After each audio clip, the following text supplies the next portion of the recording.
can swing a hammer. I never thought I'd have. Clive! You're here! And the Akashic? Mostly off to the north still. But I spoke to Doris's scouts and it turns out things are worse than I thought. There's swarms of them out there. Told old Snotty to be ready to seal the north gate. That should buy us some time if we need it. Enough for the villagers to barricade themselves inside their homes at least. Well done. Welcome back, Sid. I'd never have guessed, you know. Not if August hadn't let slip. Who'd have thought that the savior of Dravost would turn out to be the realm's most infamous outlaw? Keen to help us out again? I am. Thought you could sneak off without me, did ya? Blackthorn. Oh, what are you doing here? One of the scouts couldn't keep his voice down. Unlike my best mate who didn't think I deserved to know. Zoldan, how long's it been? Long enough for us two to turn into a pair of old codgers, I see. That your idea of an apology? Prick. Don't listen to him. You only did what you thought was best. For the village and that. I did, yeah. But that ain't the whole of it.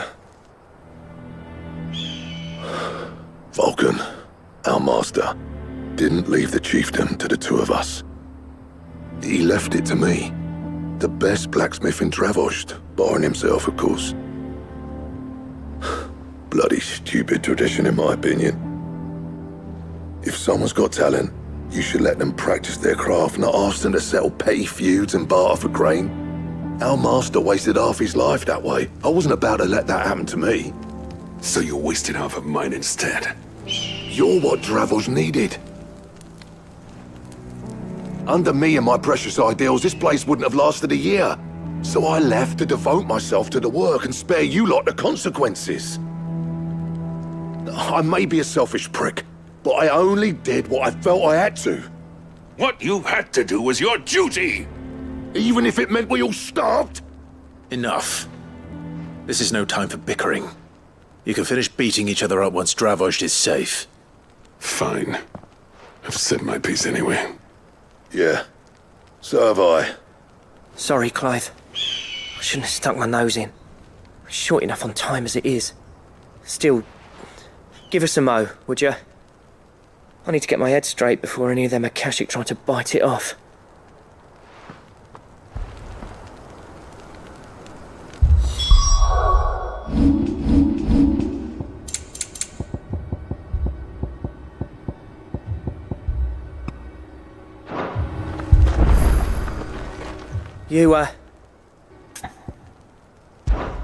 We can't afford to waste any more time. Right you are. Might be worth having one last word with the scouts, though. Don't want any nasty surprises, do we? Oh, and Blackthorn, you and Zoltan might be better off staying inside the... Akashic on the move. How close are they? Within sight of the walls. And there are more coming up from the mines. What was I saying about nasty surprises?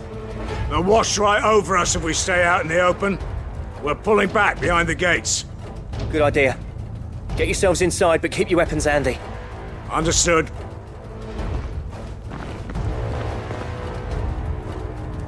I'm prepared to fight if I have to. Well, let's hope you don't. That's our job. Once the scouts are inside, order your men to barricade the gates. No heroic last stands, you hear me? No fighting at all if you can help it. August's right. I've seen what Akashic beasts can do to armor.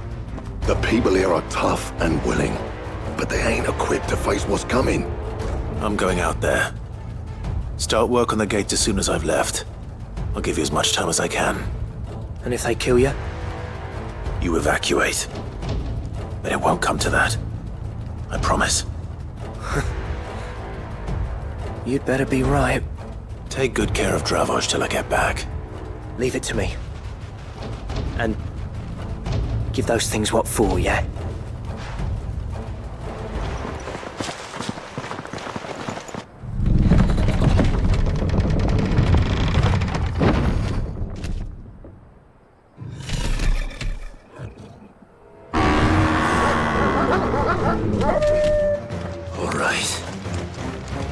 Which one of you's first?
Is that it? Apparently not.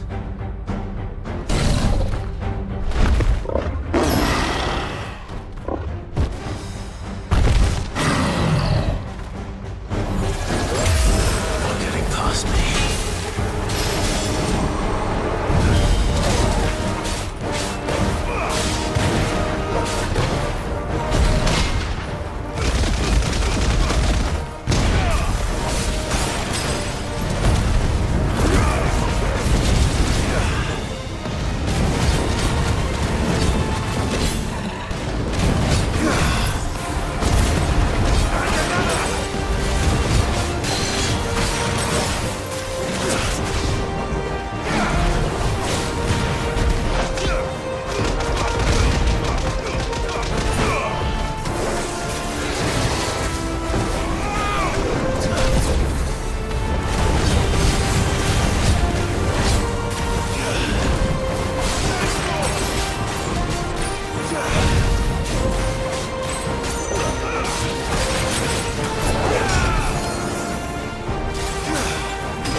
Sid! You're even more fearsome than your reputation. Enough to give those Akashic monsters nightmares. I almost felt sorry for the wretched things. But mostly, I felt grateful. Dravoged won't forget what you did today. I'm afraid I've only delayed the inevitable. There's no getting rid of that ether flood. Meaning that any living thing which stumbles into those mines will end up clawing at your walls again. And that's if the flood don't spread. If it does, well, I hate to say it, but the village's days are numbered. That may be, but we're staying just the same.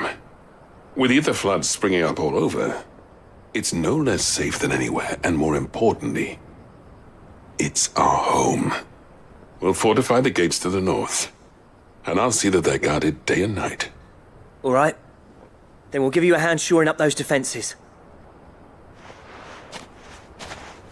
As for you, Blackthorn, that's twice you've turned up when Dravos needed you. So, thanks. I shouldn't have stayed away so long. And I shouldn't have left without talking it over with you first. Too bloody right you shouldn't. Though I doubt I'd have listened. I always envied you. How you made everything look so easy when, for me, it was anything but. You leaving gave me the perfect excuse to hate you. And from that day on, I never once stopped to wonder what it would have been like if you'd stayed. But what you said earlier, it was true. You'd have been the death of this place. Finally, something we can agree on. I hope you see the sense of it eventually. You kept this place alive. Alive, perhaps. Wealthy even, but Dravoged isn't what it once was. Our work used to be the pride of Dalmekia. Now, we churn out the same rubbish day after day because it's easy and turns a profit. It's not about the craft anymore. I wouldn't send my sons to war wearing the shit most of our smiths are making. I've kept working, honing my skills, trying to lead by example, but no one sees the point. The average castle apprentice has as much passion for the craft as our current lot. Come back to us, Blackthorn. Remind Dravoged what a true master blacksmith looks like. I'll even man those bellows of yours if it means we can work at the same forge again. That's a kind offer. Kinder than I deserve. And I wish I could accept, but I'm needed elsewhere. There's people who trust their lives to my steel, and I daren't let them down. Fair enough. But that doesn't mean I couldn't visit from time to time. Let's see if we can't rekindle this town's passion for the craft, shall we? I'd like that. Just be sure to tell Snotty to let me in the next time I come calling, yeah? Knowing him, he'd let you in anyway. Blackthorn. The Master Smith turned outlaw, back in my good graces. I never thought I'd see the day.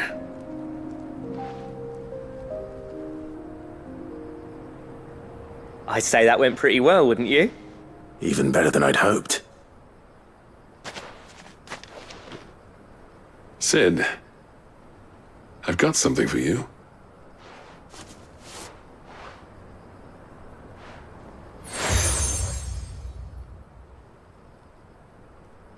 And this is?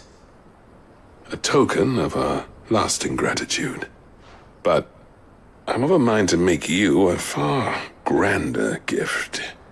Designs for a certain sword have been passed down from chief to chief for generations. Now hold on, Zoltan. There's a reason no one's made that blade in centuries. There's not been a craftsman equal to the task. I'll admit your cinders make impressive steel, and I've learned to hone an edge Odin would be proud of. But the engravings on that thing are enough to make a jeweler cry. And they're not just for show, either. Have you forgotten what brought you back to Dravoged in the first place? A certain ring? I knew I'd never surpass you with the hammer and tongs. So I turned my hand to a different kind of metalwork. Between the two of us, I'd say we're the equal of any master craftsman ever to have graced a forge.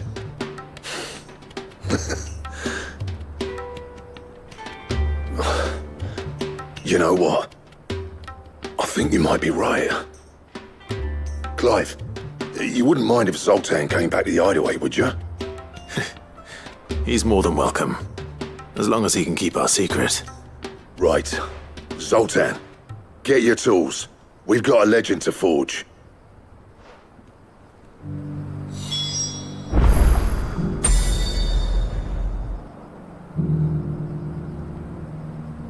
With a little help from Blackthorn, I don't see why we can't restore Dravosh to its former glory. Barring ether floods, that is.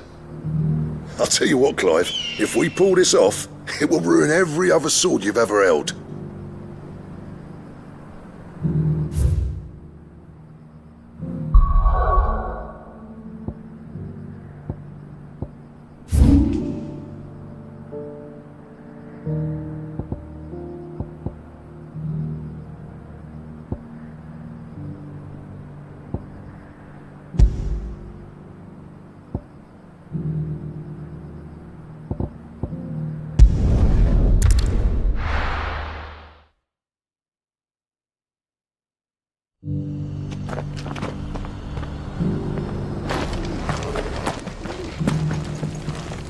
The bearer of the burning quill is within, my lord.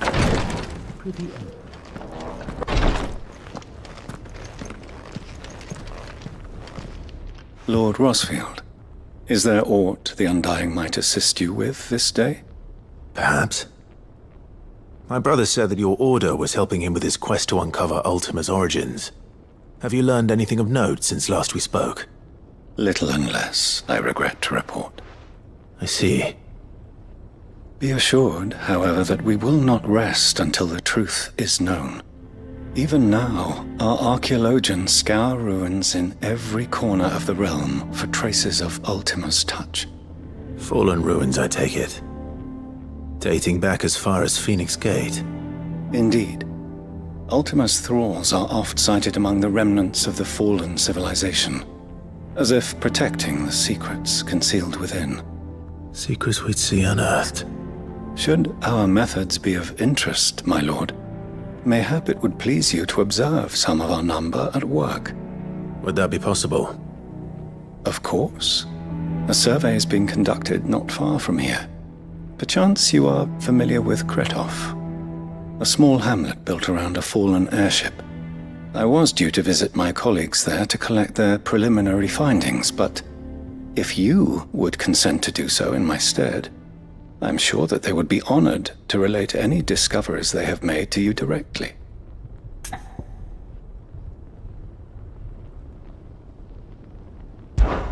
All right. I'll go and meet with them. They will be most gratified, I am sure. Might I suggest you take the road through Titan's Wake? It will lead you straight to the village after but a short walk. Thank you. I will. I wish you a safe journey, my lord. May the Firebird's flames burn ever in your heart.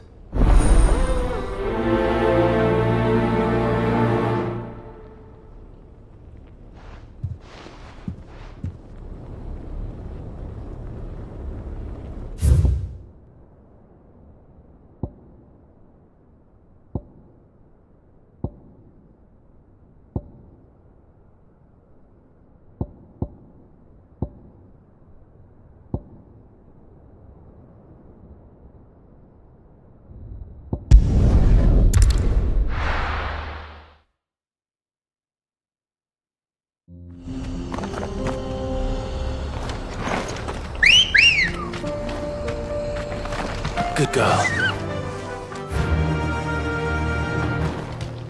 Fly, Ambrosia.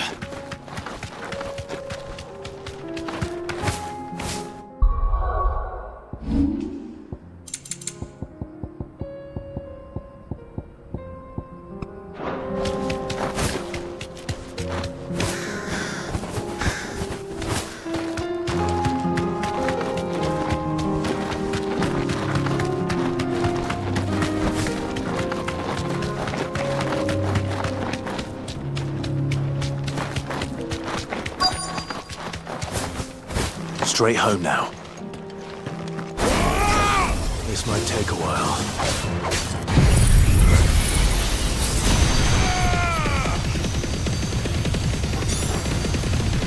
You're finished.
That's all of them.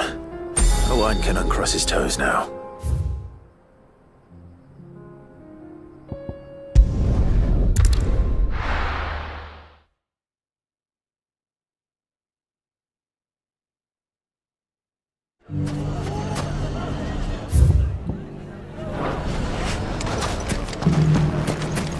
Take that, you naughty thief! Clive! To what do I owe the pleasure? I just wanted to see how the town's been faring since you brought everyone together. Since we brought everyone together, all is absolutely wonderful. Conrad and Natalie's hands remain safely away from each other's throats, and firmly at the helm. Our stores are full, and the bandits still too disorganized to raid them. Just as the good Lady Jane and Lord Underhill intended. Are you a lord? Lubor's going to be one too. They're going to make him the Lord of Dalimil, because of how he stopped all the grown-ups from fighting. It's the mayor of Dalimil, dear child, and the vote hasn't taken place just yet. But if the people wish me to lead them, I shall. And my first act will be to build a school so that menaces like you two learn not to interrupt your elders. Speaking of menaces, there may be a rather worrying one just over the horizon. May there indeed. I'm afraid the example Conrad and Natalie set in putting aside their differences and presenting a united front might have caught the bandits' attention. And they might have elected to take a similar approach. They have formed what one could call a League of Outlaws, and they grow more organized by the day. But we'll fight them all off just like last time, no matter how many of them there are. Won't we, Lubor? Of course we will. If we continue to work together, we can overcome any challenge we choose to face. The longer we avoid facing this one, the more difficult it will be, until the only way to overcome it might be to run for the hills. Our best hope is to nip these efforts at organization in the bud, by finding those ne'er-do-wells who have yet to join the cause, and ensuring that they never do. Perhaps a certain Lord Underhill might be willing to lend us his aid once more? How could I refuse? Thank you, my lord. Victor will fill you in on the particulars. I have him stationed by the desert gate, receiving and collating reports from my scouts. Such an amenable soul. He reminds me of you. I'll go and speak with him.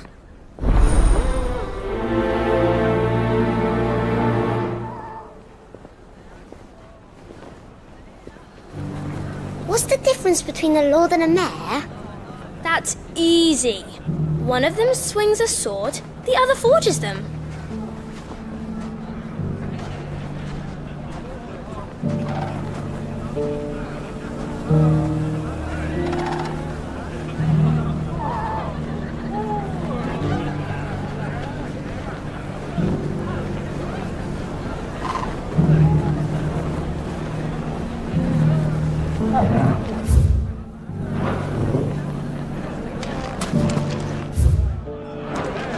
A League of Outlaws.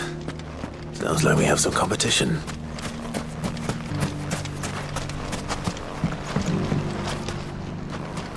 Still in Dalimil, Victor? Ah, Sid. I thought you'd have returned to Cosnis by now. I did. Then I came back. I've developed something of a fondness for the place. And having worked so hard to see it saved from one fate, it would seem remiss to abandon it to another. A sentiment Master Lubor certainly isn't shy about exploiting. Hence my doing his bidding yet again. You're not the only one. What does he want you to do? He asked for my aid in putting down the bandits. And he said that you might be able to help me find them. Then you've come at just the right time. I was on my way to speak with Conrad about how to organize our forces. There are more camps in the vicinity than we can safely strike at once. But we must strike together, and we must strike soon at as many camps as we can. We can't give this league of theirs time to rally its forces. All right. Which camp shall I take? There's one upriver. Just out there, across the dunes. Leave it with me.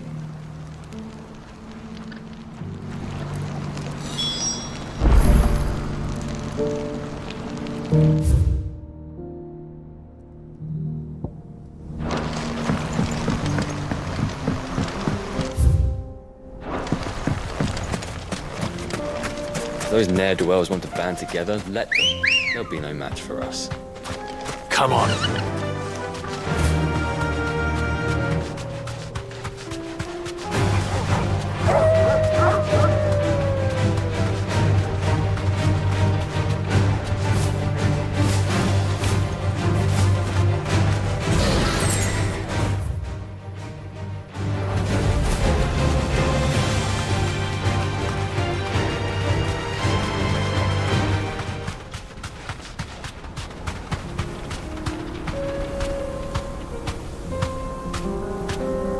That must be the camp Victor mentioned. Come on then, Toggle.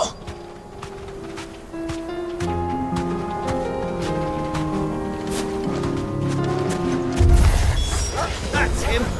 The one who killed Doc and Fingers! Take his head off!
I'd better let Victor know. Sid, where are you? Ah, I see the bandits didn't pose you any trouble. No, but that's not why you're here, is it? No. Something's happened. We need you back in Dalimil. What is it? The whole town's in uproar. They're saying that Lubor is a bearer. What? Seems that one of our parties wasn't as thorough as they should have been. They let one of the bandits escape, and his escape route took him right through Dalimil. Some of the children spotted him, and he was about to silence them. And when Lubor felled him with a bolt of magic, and without a crystal. But that's not possible. It is, if he's a bearer and has been hiding it all these years, which is what people are saying. If he has, well, I wouldn't blame him. No man is branded by choice. Still, all those people see is a man who's lied to them all his life. One who was made a leader of himself when the world believed he should have been a slave. Fuck. I don't know where we go from here, but I know one thing. Lubor needs all the friends he can get right now. You're right.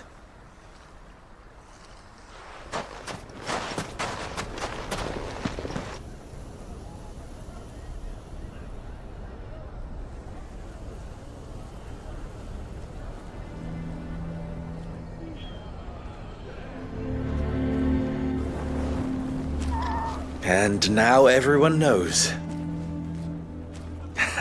I made it a habit to keep a crystal close at hand for just such an occasion. And when that occasion arose, I forgot to reach for it. Well, it was bound to come out sooner or later. We're sorry, Lubor. We tried to keep running, but we just couldn't anymore.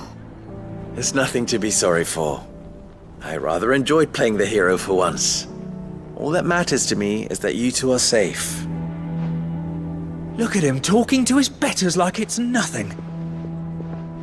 All lies, I'll wager. Just like the ones he fed us all these years. Once people make up their minds, it's hard to change them. We need to do something, and quickly. Convince the people not to let their prejudices blind them. Convince them that nothing has changed. That their enemy lies outside these walls, not within them. You're right. We should speak to everyone.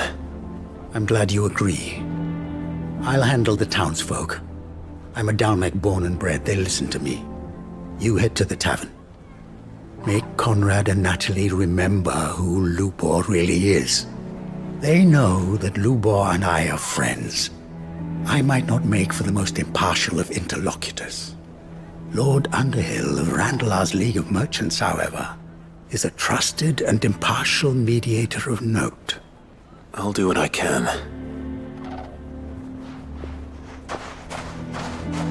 Lubor, stay here with the children. I can't promise anything, but we'll try. And that is all I can ask of you.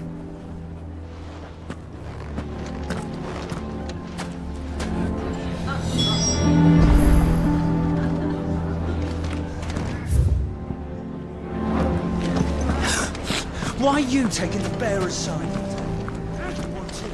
Why do they always have to make such a fuss outside? It's driving away our customers. He knew all along that he was playing us for fools.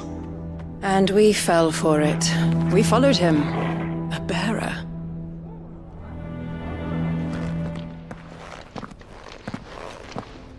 Forgive me for disturbing you, but could I have a moment of your time?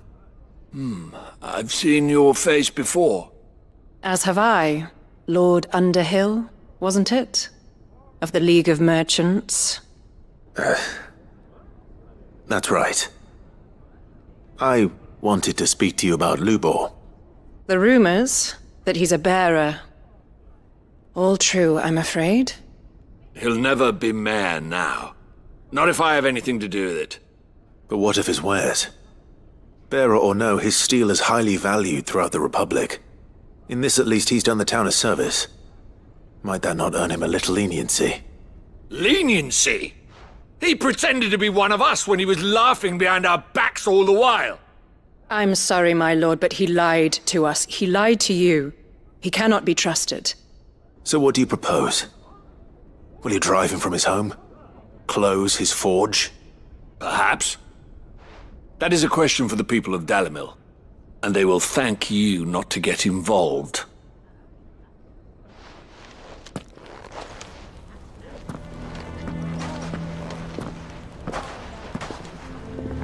The townsfolk have made their minds up. There was nothing I could do. Nor I.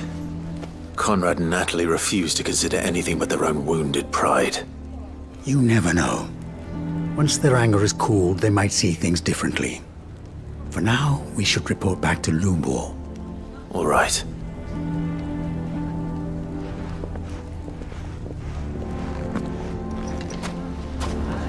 Why do they always have to make such a fuss outside? It's driving away our customers.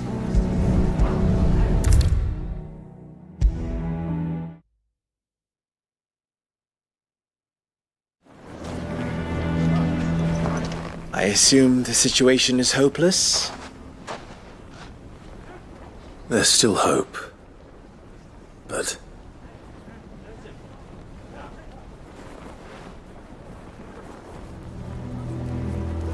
But perhaps not in this lifetime, I think it's fair to say. You mustn't think like that, Lubor. Give them time. They'll come around. We'll talk some sense into them in the end, you'll see. No, you won't. And your efforts would be better spent elsewhere. But Lubor... Rosina would often tell me that steel does not lie, that a blade is a reflection of the smith who forged it. To yourself be true, that was her point. Rather an ironic one when you consider that her life was taken with a blade of her own making.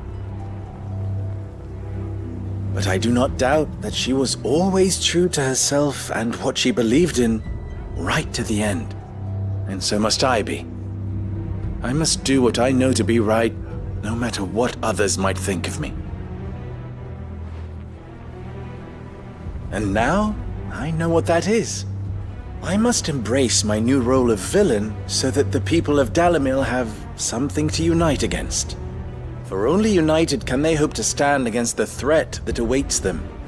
I'll need to make a suitably dramatic exit, of course. Don't go, Lubor. You're the only one who was ever kind to us. We'll be all alone. Again. Trust me, little ones. It is for the best that I go. Not only for the town, but for you, too. How could it possibly be for the best? These children need you. The least you can do is give the townspeople a chance to change their minds. I would not take it, Victor. It's over. Over, you say? And so just like that, you're going to throw this town and these children to the wolves? I thought you were better than this. But it seems you had me fooled as well. Victor. Forget it. Do what you will. You sure you're making the right choice, Lubor? Of those available to me, I believe it's the best one. Yes. Ah, but where are my manners? Here. A reward for clearing out that bandit camp.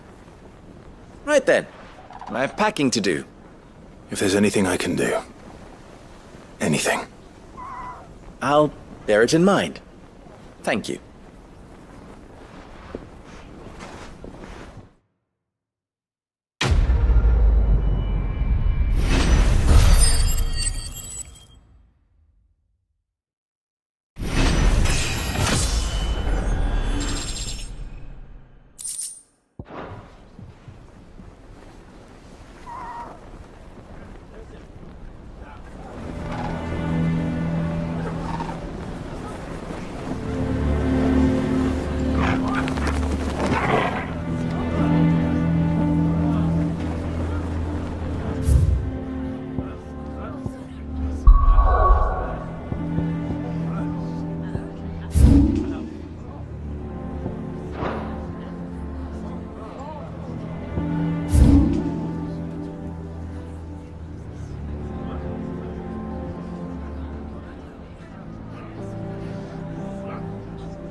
Ready, go? Fly, Ambrosia.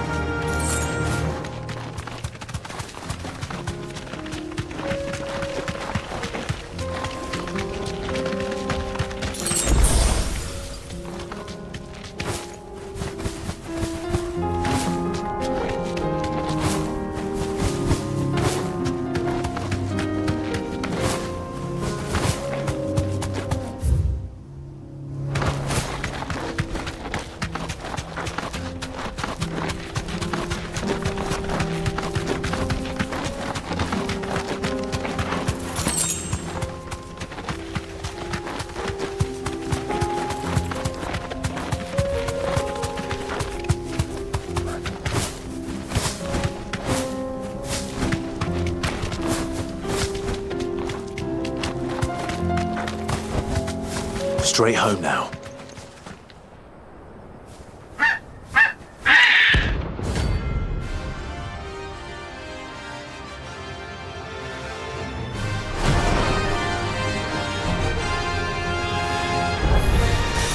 That's like no chocobo I've ever seen. Something tells me it won't be easily broken.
There was nothing I could do.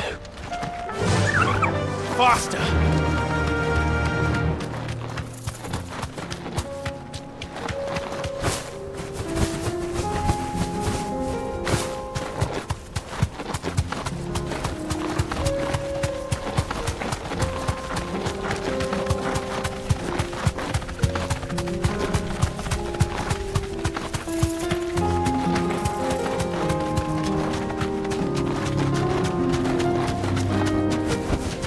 Back to the stables, girl.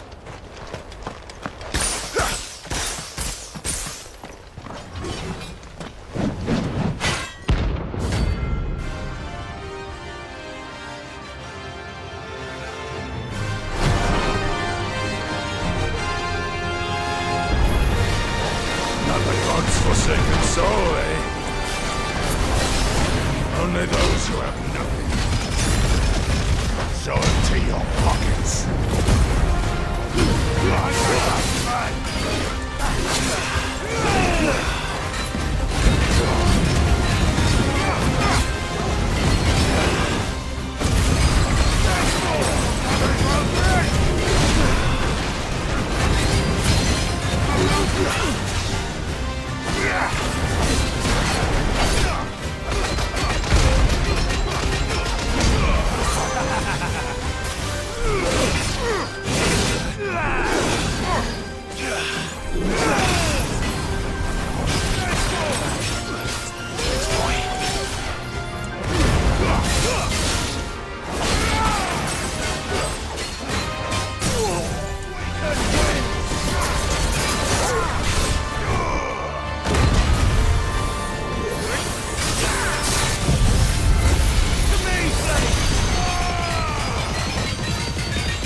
A deserter turned outlaw. We were more similar than he knew.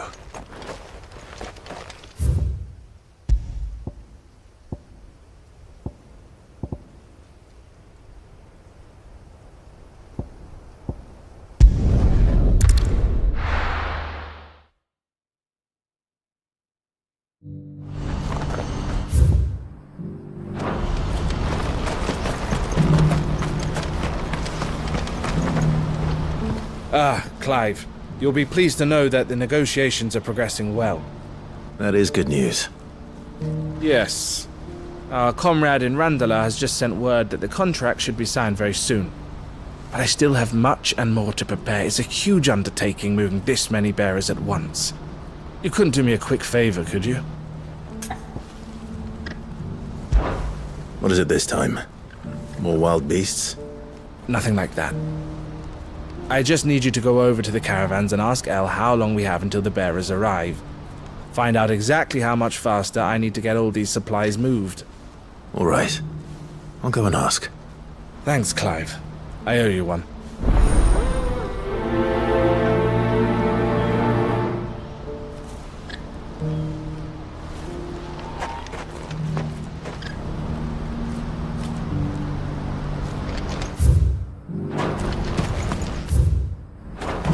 What's happened?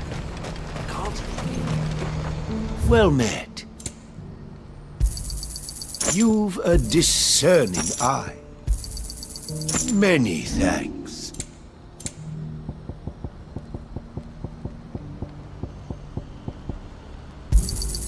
You're sure you don't need it? Thank you.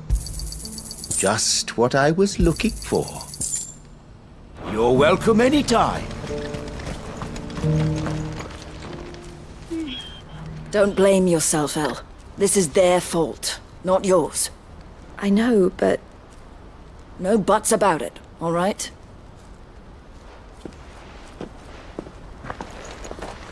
Is something wrong?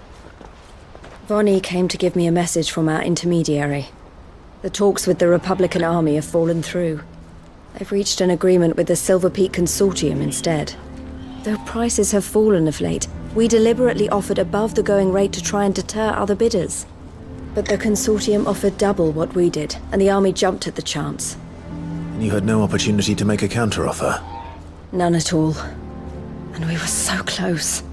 El? What's happened?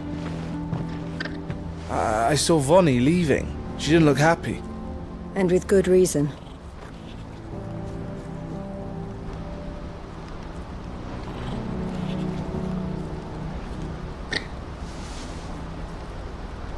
But I thought we were the only ones the Fist was speaking to about the bearers.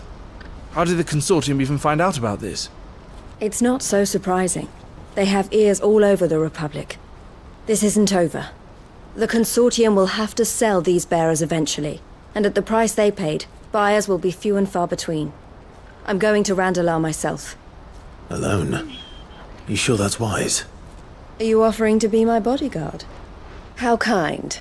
Meet me at the checkpoint near the capital gates. I'll send an owl ahead and request a meeting.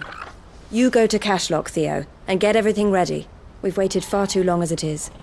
Even if I fail to free these bearers, there will be others. Someone needs to prepare the place and keep any prowling beasts at bay. Oh, and that's me, is it? Well, it looks like I'm following orders till she gets back from meeting the Silver Peak Consortium, who've been doing their best to undermine our scheme. She'll never join them after this, surely. No, she said it herself. She still has plans for Cashlock, even if this one falls through. She means to stay with us, then. I can't say I'm not happy to hear it, but... is this what she really wants? You have to trust her. You're right. It's what she wants now. And if El's off fighting for the cause, I should do my part too. So I bid you farewell and safe travels, my friend. I'll gather my men and leave for Cashlock. We'll make sure the place is well stocked and defended. You go to Randalar and see if you can stop my sister biting the Consortium's heads off. If she won't consider her prospects, someone has to. I'll do my best.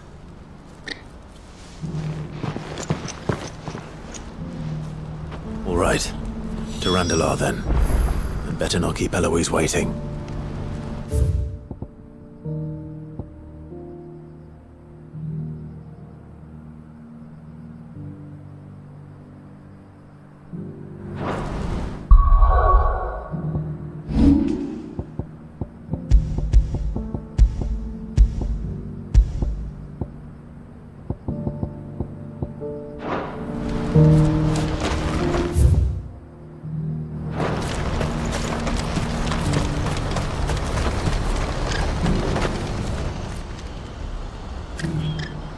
Well, this isn't at all foreboding.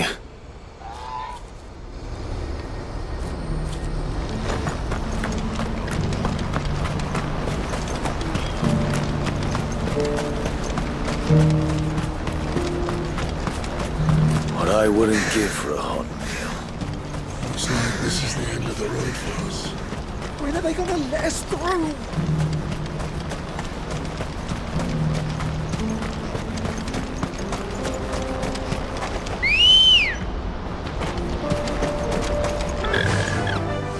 Run like the wind.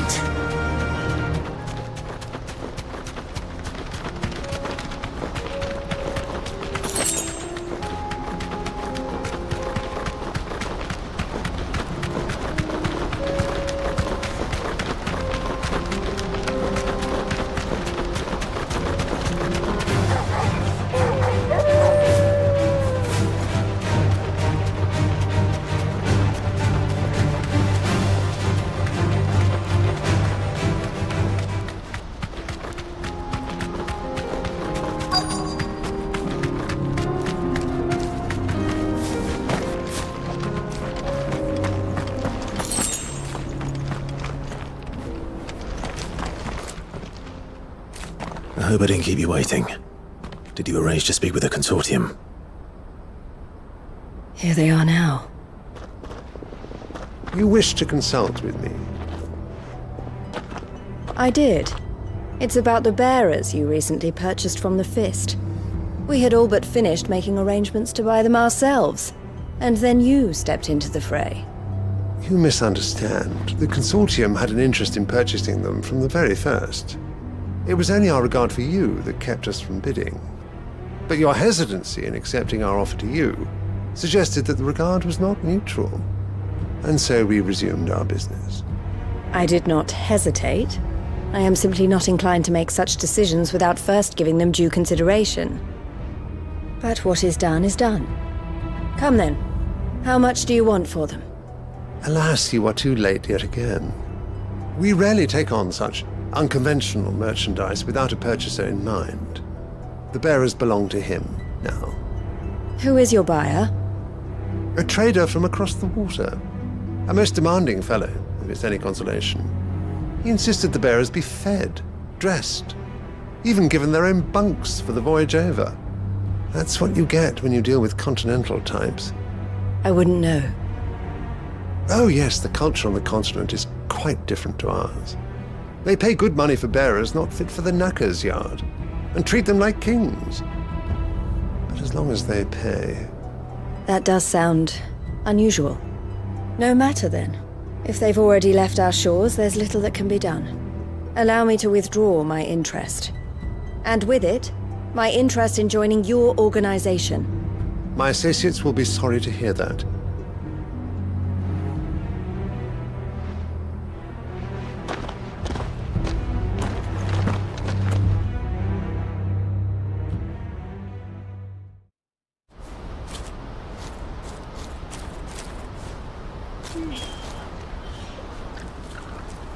I'm sorry you weren't able to save them. As am I. But I only have myself to blame. He was right, you see. The Silver Peak Consortium did intend to buy those bearers before I did. Their representative hinted at a possible purchase when he came to recruit me.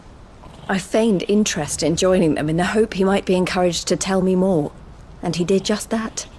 As soon as he left, I sent my own offer to Randalar. So you never... No. I entertained the consortium's proposal solely so I could learn more about those bearers. But I was a fool to think they wouldn't find out. I knew exactly who I was dealing with. You tried. I did. And if what he said was true, the bearers are to be well treated. Which is something, at least. But they deserved more. I wanted so badly to see them freed. Eloise! Eloise! Word from Cashlock. The village is under attack. A pack of beasts have come down from the mountains, and there's a dragon at its head. Theo and the others are trying to hold them off as best they can, but the odds are against them. They need help, and fast. Theo! I'll go on ahead. Thank you, Clive. I'll gather some men and join you there. Just make sure he's safe.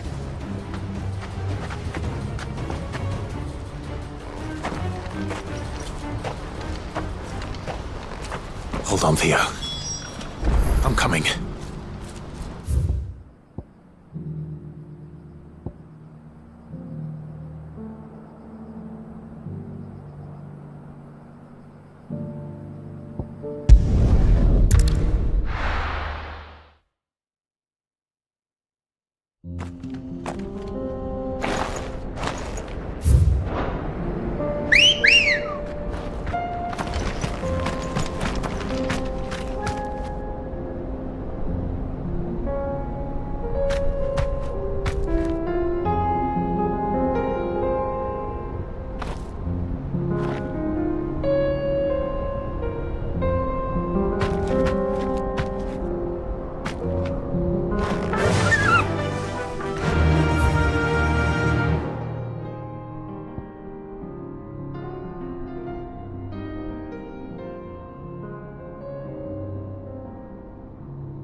Faster!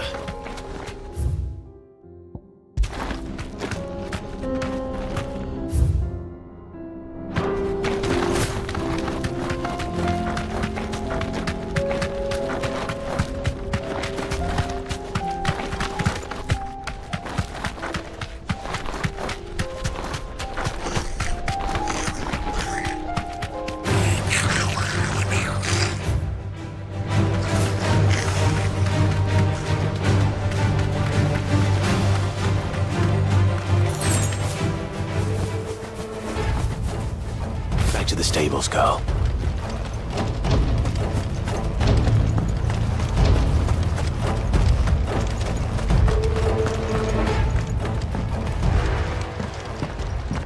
Where's Theodore? Upriver! He led the dragon that way to keep it from the village, but the whole area's flooded with ether. We just have to pray he makes it out in one piece. I can do better than that. Torgal, with me.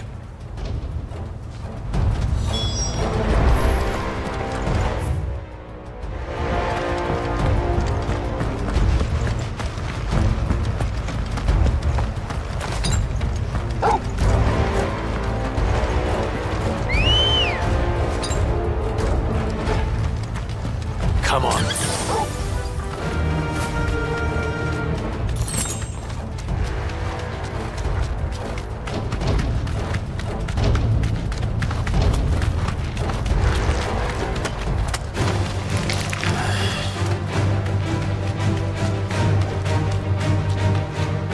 Where are you, Theo?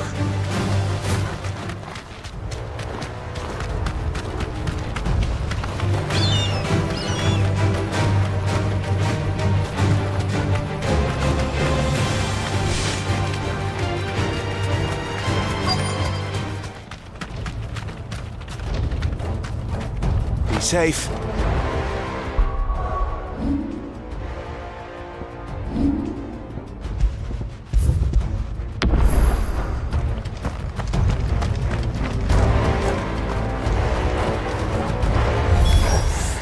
Damn it. The ether's too thick. These creatures have already turned.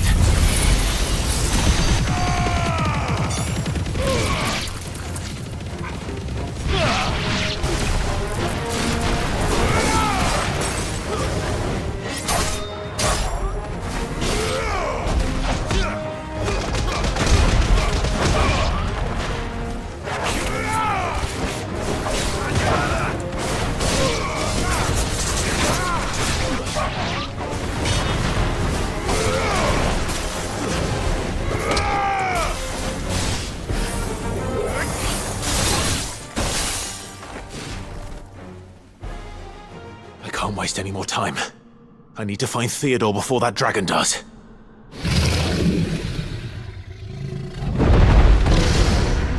Looks like it's found me. This thing's turned as well. This isn't going to be easy.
Theodore, you had me worried for...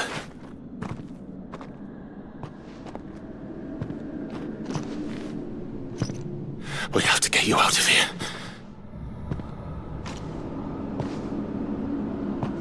I think it might be a little too late for that. Bearer or no, there's only so much ether a man can take, and that Drake just wouldn't let me leave. You have my thanks, Cid, for finishing what I could not. For keeping Elle's dream. Theodore!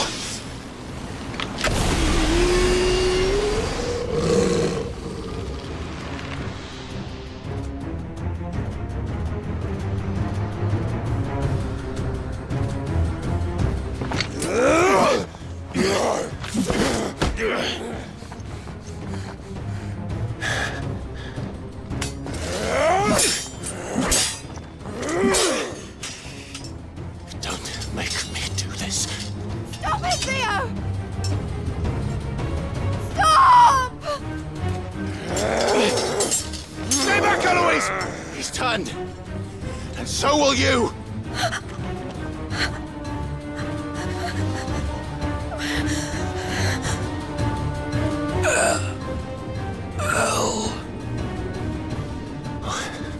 Theodore.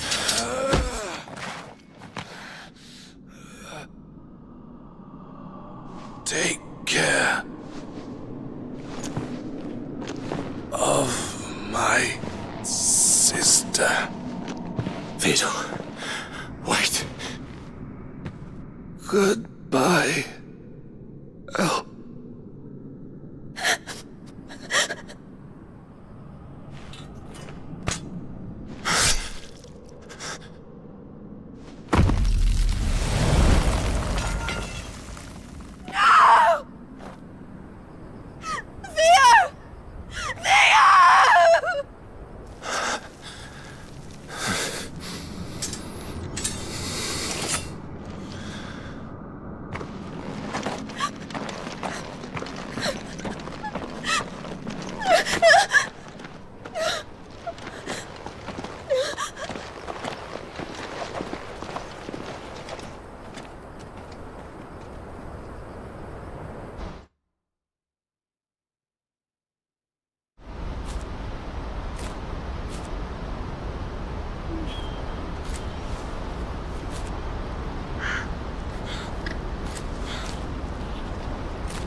Thank you, Clive.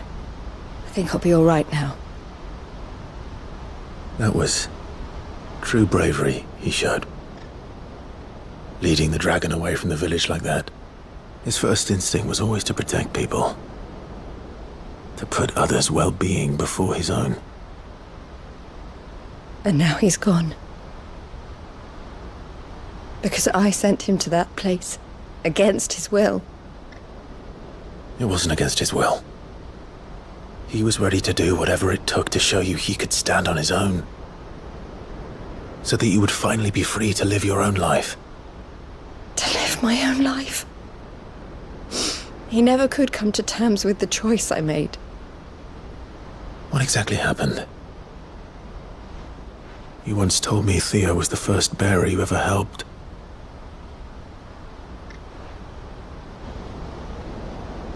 We grew up in Canva. We were born to one of the great trading houses. And I was chosen to inherit the family business. I had my father's head for figures, you see. Theo did not. While I studied the art of commerce, he played at soldiers instead. A late bloomer, in more ways than one. For unlike most bearers, it wasn't until his 15th summer that his powers awakened. My parents tried to drive him out of the house and into the care of the constables. But before they could, I took him into mine. Theo told me something else. He clearly admired your devotion to the cause of freeing others like him from slavery. But he said you deserved a better life than this. He wanted to free you from what he called your bonds, just as you freed him from his. I would be lying if I said I had not wondered from time to time how much easier my life might have been if I had allowed Theo to be taken and devoted myself to the family business instead.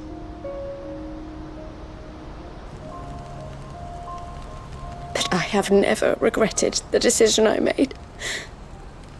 Being with my brother meant more to me than tradition or reputation. I only had to look at him to remind myself of that night and the choice I made, and the fact that I would make the same choice again in a heartbeat.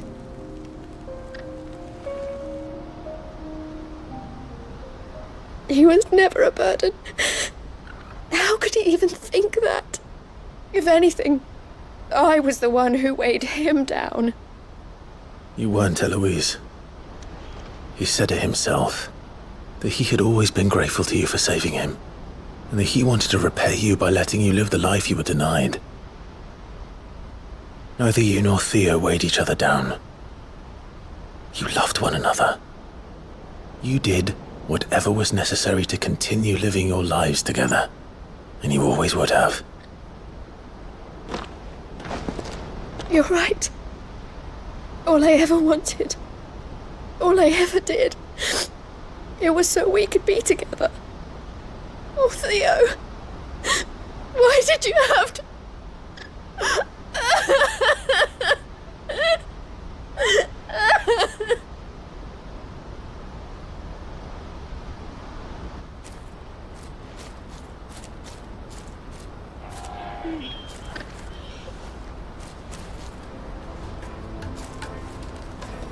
I know Theo wanted me to move on, but I'm staying here at the Crimson Caravans to continue our work. We can make a difference here. We can help people, save them. I need nothing more from life than that.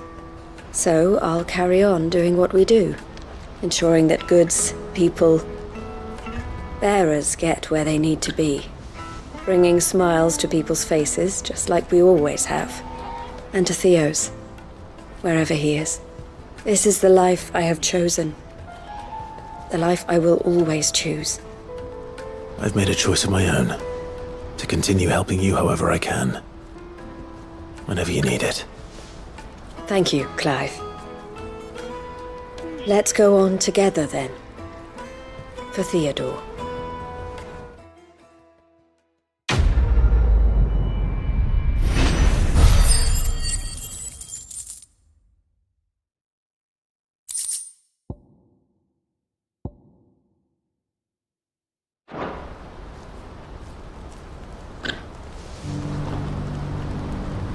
The Crimson Caravans is my family business now, and I would not exchange it for the world.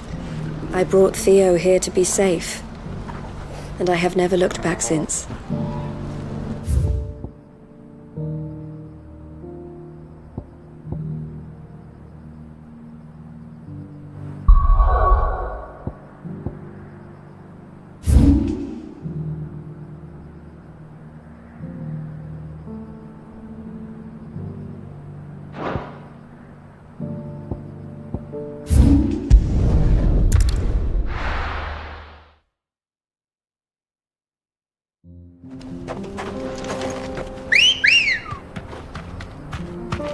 Let's go.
This might take...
When did you get so big?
You deserve a rest.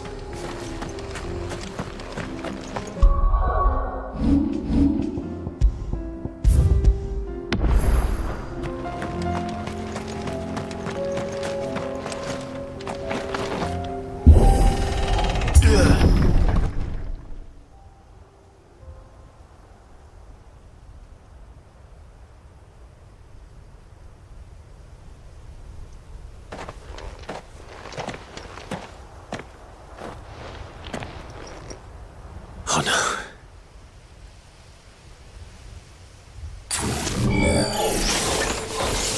You'll pay for this.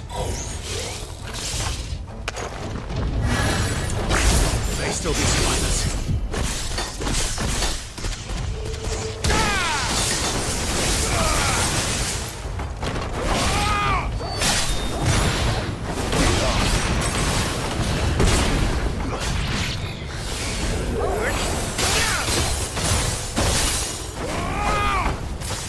Stay down!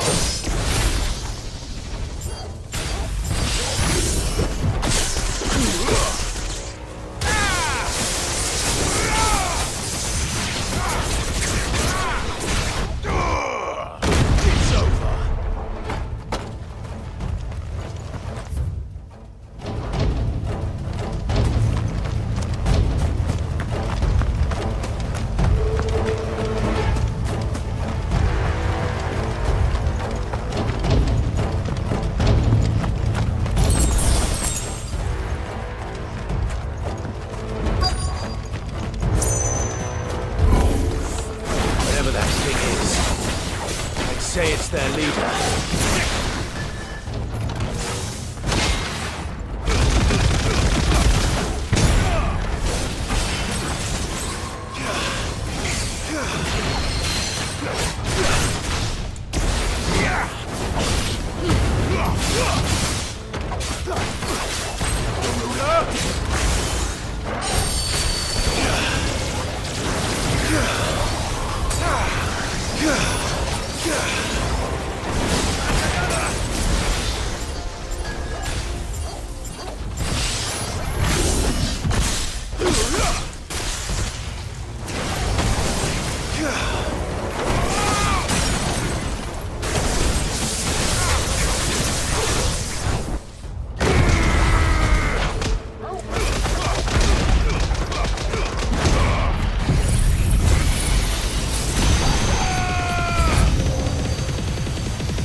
Should have stayed in the past. These must be Cyril's colleagues. You have our thanks, stranger. Who are you? Ah, forgive me, my lord. I did not recognize you. You are Lord Rosfield, are you not? We are archaeologians, tasked with surveying this site.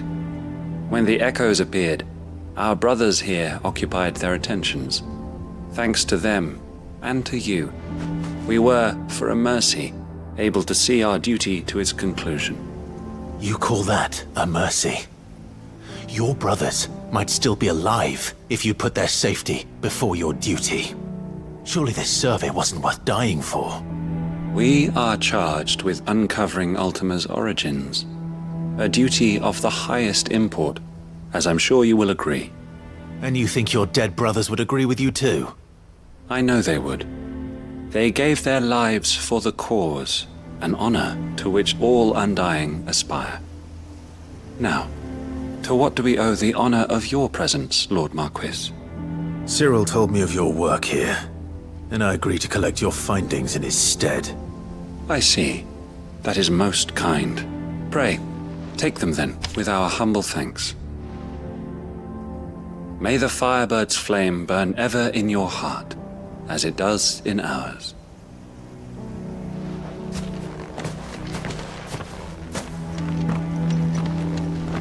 one thing to lay down your life for another. But for a survey... I suppose I'd better get this back to Cyril.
Ah, you are returned, my lord. I collected your colleagues' preliminary findings. Here, take them.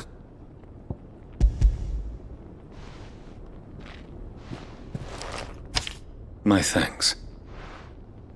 I shall study them, and inform you forthwith if I discover aught that might aid you in your fight against Ultima.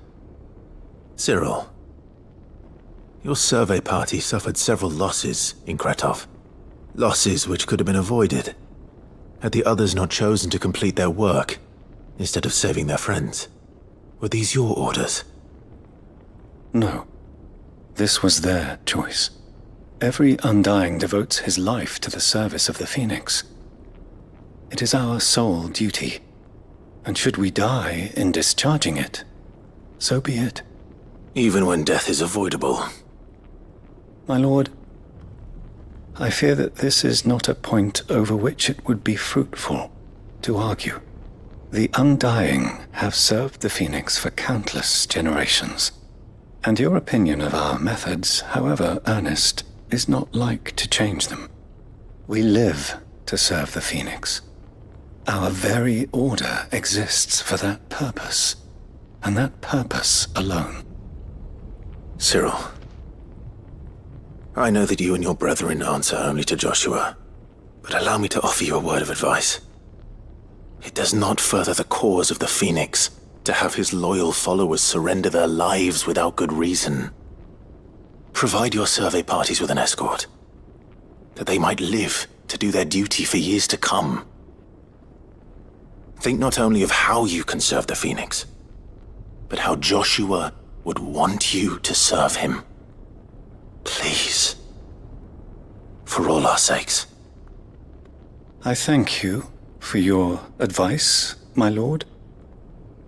If you will permit me to respond, our faith in his grace, Joshua Rossfield, is absolute, and we of the Undying will do what we believe is right to fulfill our duty unto him.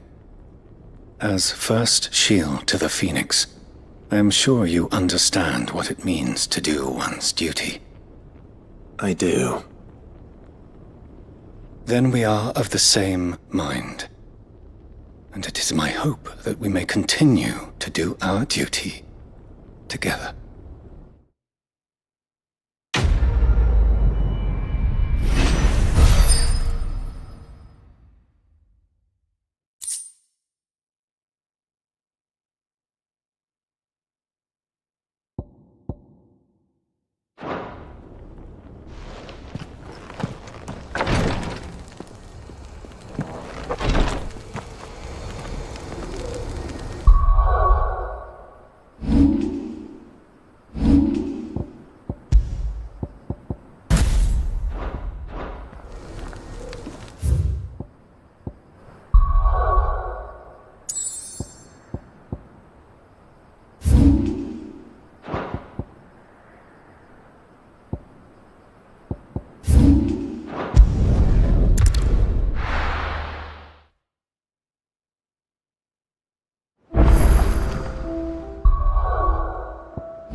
Don't tell me we've run out of pep here. Clive, going purse weighing you down?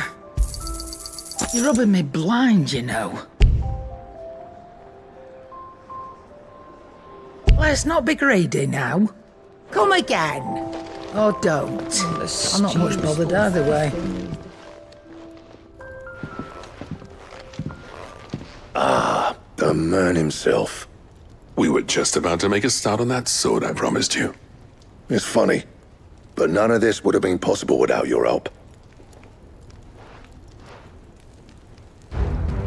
You remember Camille? We'll be using his leatherwork for the grip. The steel, meanwhile, will be tempered in a fire, burning the cinders you charmed out of old Zoltan here. And that whetstone from the Outer Isles? That'll be what gives the blade its edge. And the final flourish will be my talented colleagues' engraving.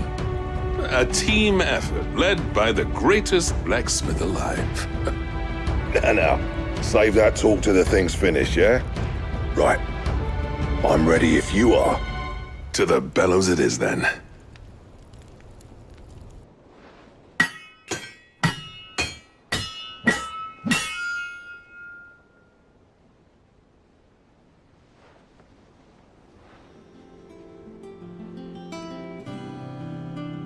Well, bugger me. We actually did it.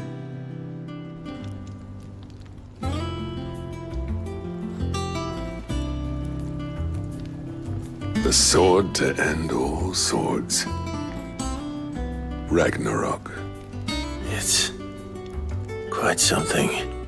I trust you'll take good care of it. Thank you. Both of you. So, does this make you pair the greatest craftsman alive, then? This? Nah. This was just following the footsteps of the greats of old. It'll take more than that to earn us our place in history. But we're up for the challenge. Here. A list of materials. Zoltan and I got talking on the long road back from Dravost. We reckon with those items there, we could craft something even better than the Ragnarok. Something worthy of a legendary outlaw like yourself. That's a weapon I'd like to see. You leave this list with me. I was hoping you'd say that. One legend at a time, eh, lads? Before you start on the next, who fancies raising a cup to friendship reforged? Good idea. No more drinking to forget my past. It's about time I had something to celebrate. Then tap the kegs! Vulcan's boys are on their way!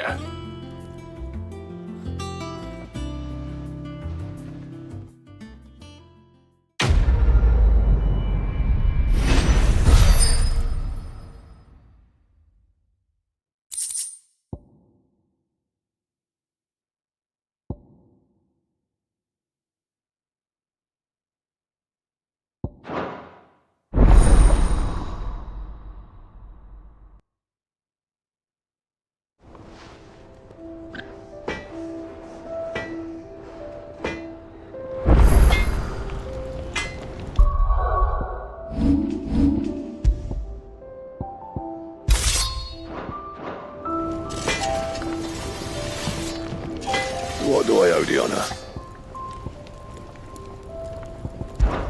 Yeah, the weight of all that shit. Clever girl, that one. I never, and if it hadn't been for you, we wouldn't. You've been a good friend to me, Clive. The best. Well, thanks for you, dear.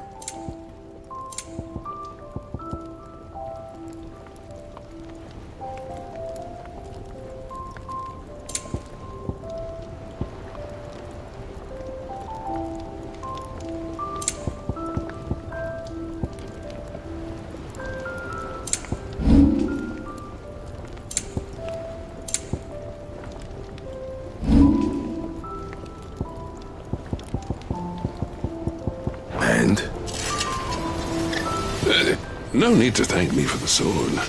I'm happy just to be here.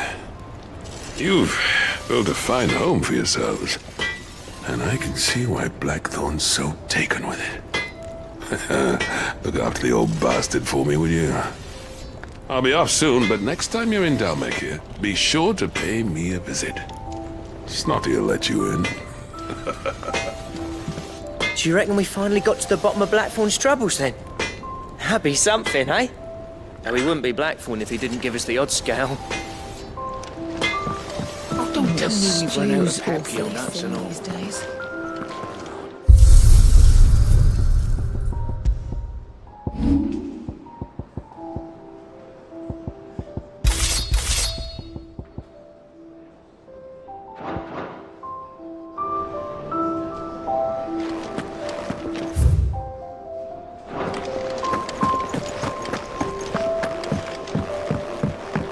I will not forget this kindness, my lord. I shall go to Eastport. But as soon as the rebuilding work is complete...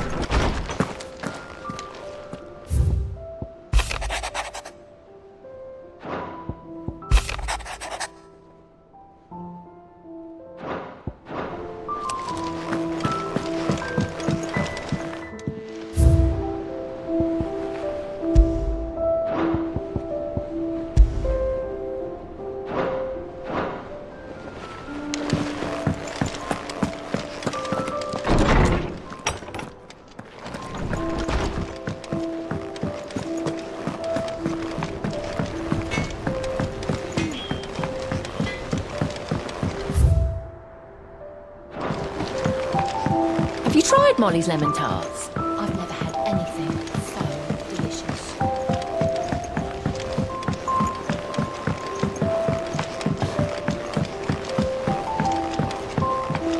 Canva lost. It can't be true. Miss, can we read Miss Editor's story for our lesson today? What a wonderful idea, Jocelyn. Let's do just that. With Canva in the hands of Akashic, we'll need to find another port. Preferably... Ah, Sid! Wasn't expecting you back so soon. So, is it good news or bad? Good, thankfully. Here. Ah, that's brilliant! Thanks a blimmin' million! I'll fit 'em to the smelter right away!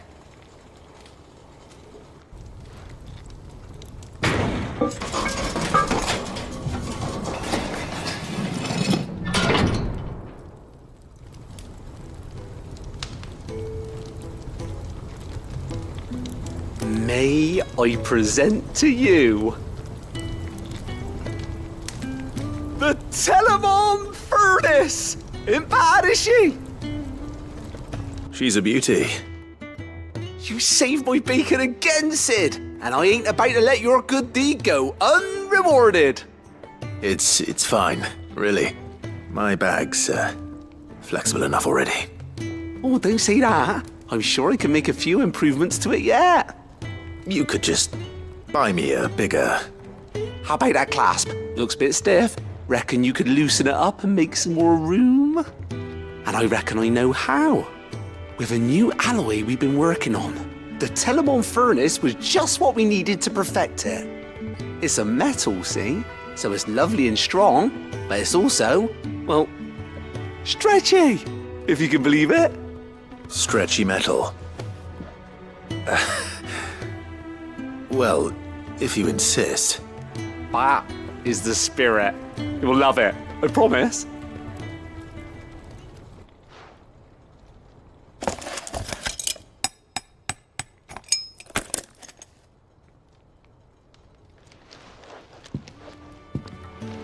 So, what do you reckon? It's actually quite ingenious. Thank you, Owain. Shh, don't mention it. You earned it. And I wanted to get some practice in using that metal anyway. Reckon we'll have all kinds of uses for it around the hideaway. Can't think of any right now, but that's our job, innit? Dreaming up new ways to make life easier around here. Maybe even out there, too. One day, the whole world's gonna know about the inventions you've helped us put together. That bag of yours will be the first of many. You mark my words. They'll hardly believe their eyes, I'm sure.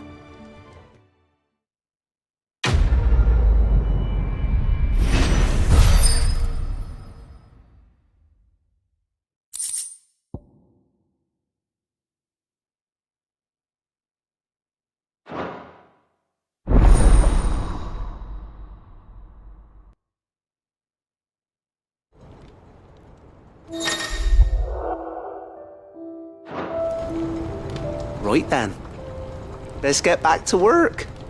These world-changing inventions ain't gonna invent themselves.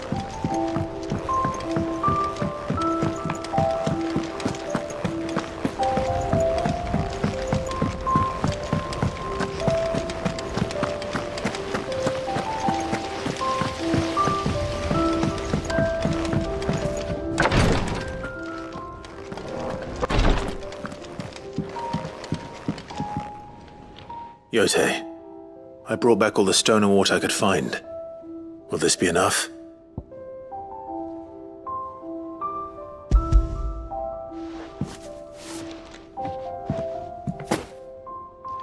Yes, my lord. Thank you. I'm sure it will serve us until we can find another source. I'm very glad to hear it. You and His Grace are very much alike, you know. You think only of how you might help others, and never of the danger to yourselves. No more than you have minding my brother. You've risked a lot for him, and I thank you for it. I am honored that you should say so. But I beg you, my lord, do not give too much of yourself for the sake of others. We could not afford to lose you. I'll keep that in mind.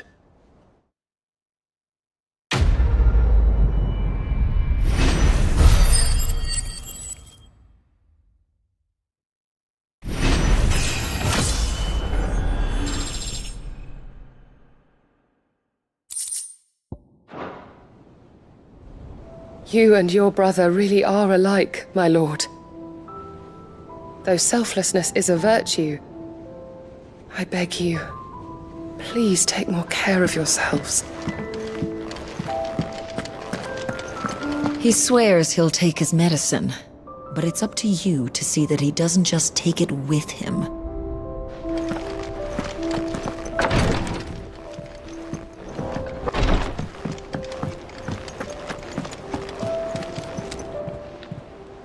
Welcome to the Patron's Whisper. Here you are. Come again. I may have more for you.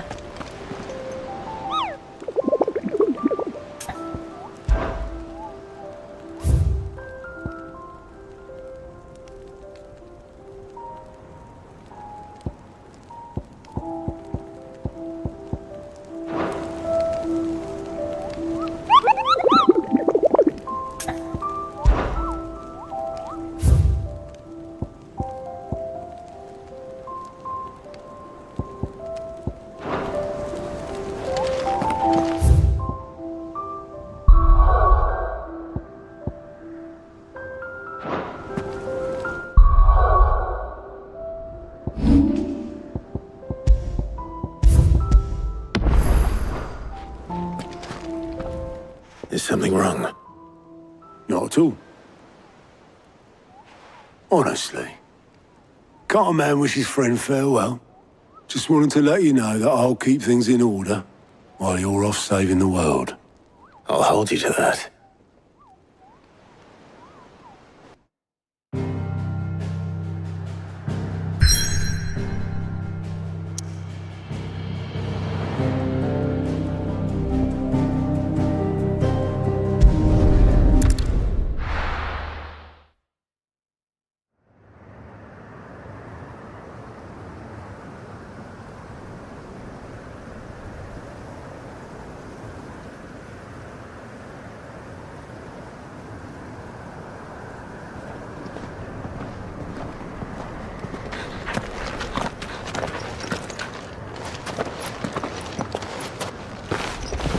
Reckon it'll be a long walk to the capital if we follow the cliffs. I'll scout ahead, see if I can't find us an inland route.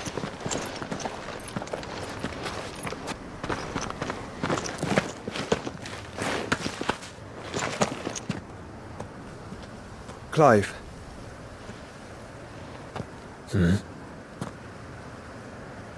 There's something I've been meaning to ask. You took her icon, didn't you? Yes, I did. She understood.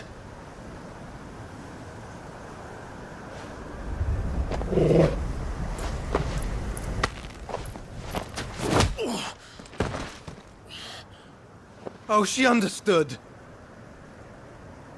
Understood that you decided to save the world all on your own, and that you'd die without her power.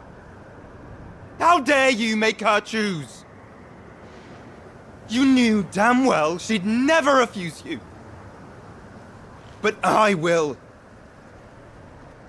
You can't keep pushing us away, Clive. The world is ours to save, not yours.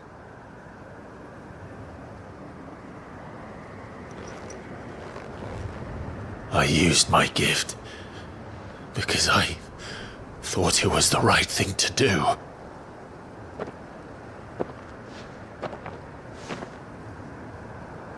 And you truly believe this will save you? Will save us all? I do.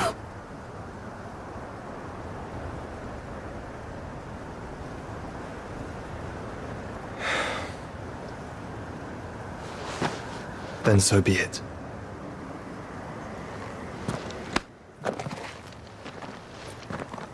Just don't forget, you're not alone.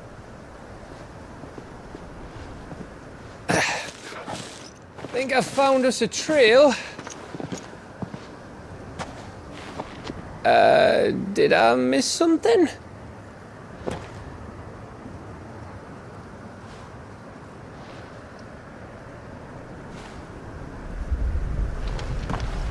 Only that Joshua didn't. I don't get it.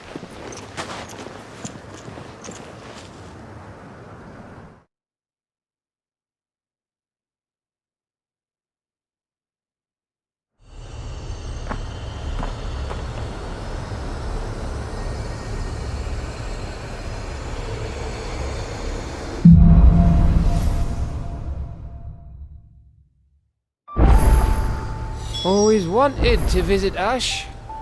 We're in Waloed territory now. Don't expect a warm welcome. Oh, I don't know, Clive. That castle over there looks inviting enough. Shall we sample its inhabitants' hospitality?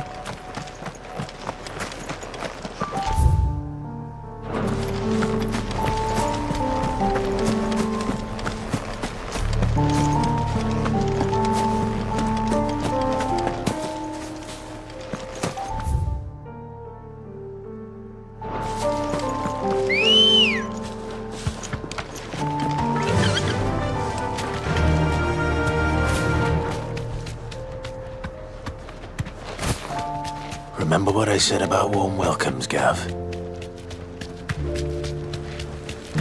Oh, this place is as dead as Grieger's ghost.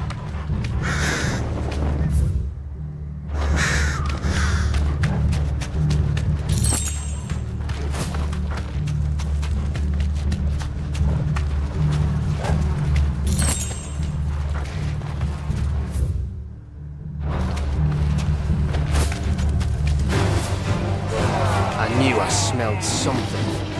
I see only orcs in the castle. Let's hope the villagers made it out in time.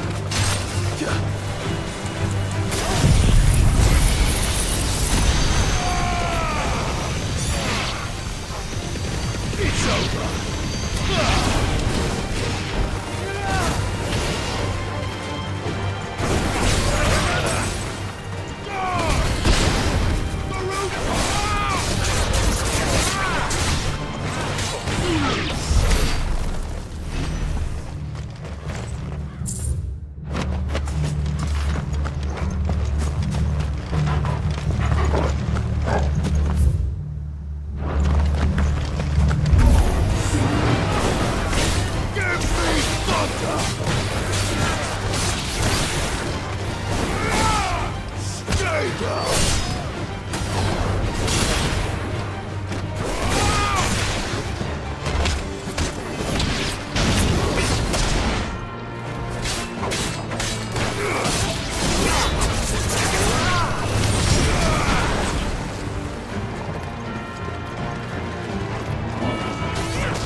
Let's go.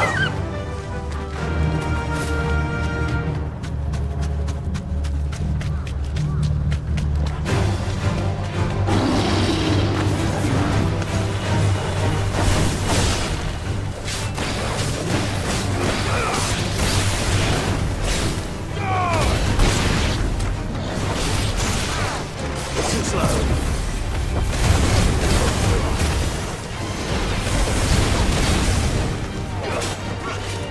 Nice try.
Camber all over again. Where the hell are the Royalists? Seems you were right about that welcome after all, Clive.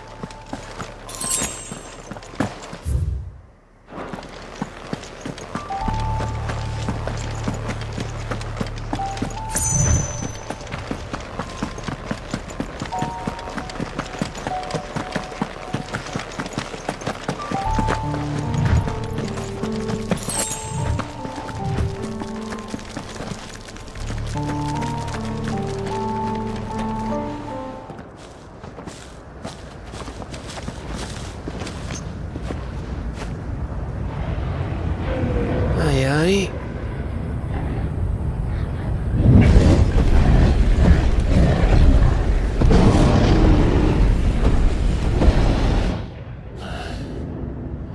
Is the whole of Ash fallen into Ultima's hands?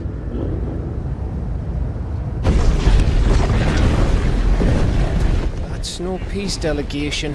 We should send a warning to the others. No. My uncle will have an eye on the coast. I trust he'll find a way to entertain any uninvited guests. Our mark is Drake's Spine, and there's a lot of road between us and it. We press on to Stone here. Aye, you never know. It might not be a nest of slavering monsters.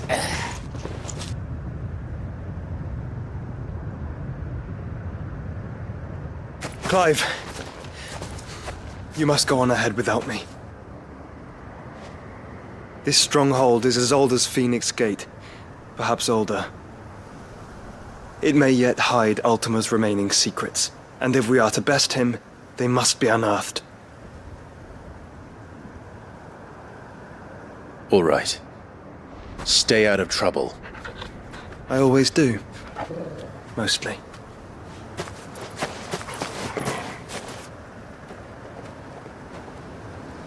You sure about this? About leaving my brother on his own. Of course. Mostly.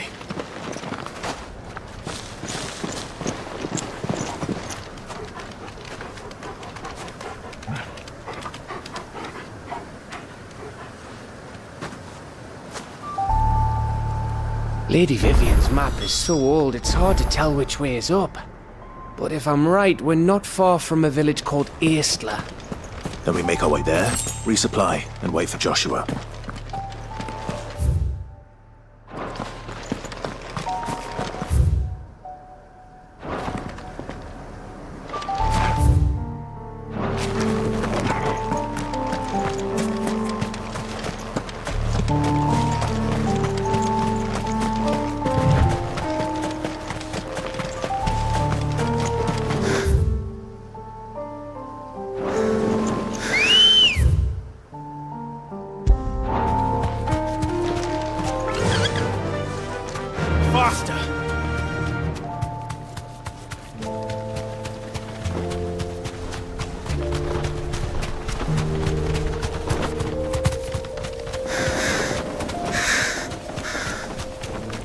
This place reeks like a mobile's arsehole. Though I'm guessing it's not the smell that'll kill us.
This one's awake.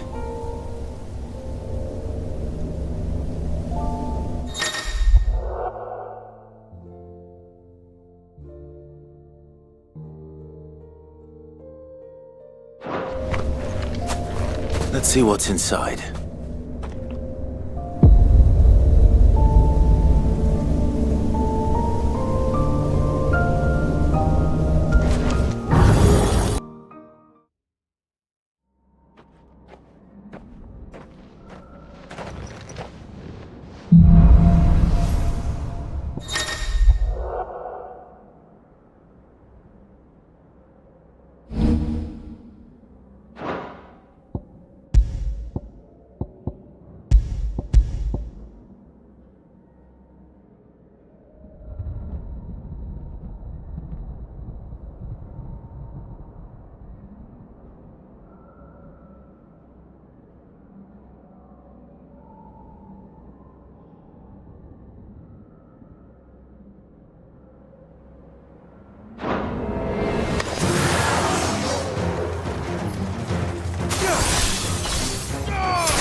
finished.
Let's go.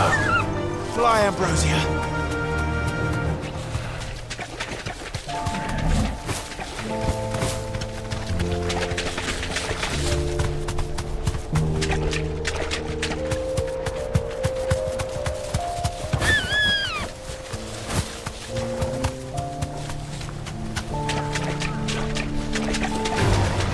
No mistakes.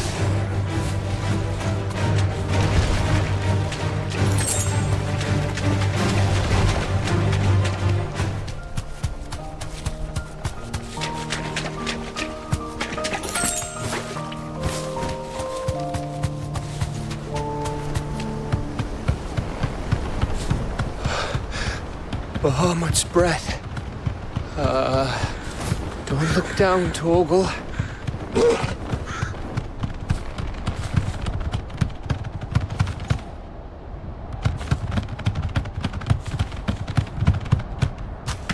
That must be Aistla.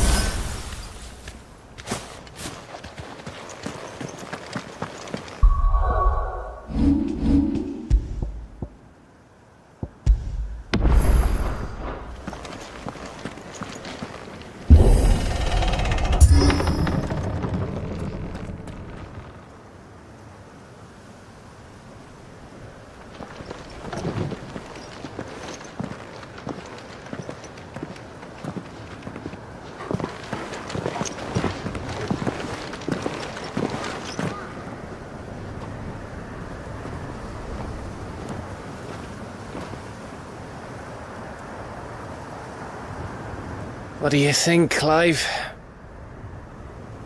Then we're too late.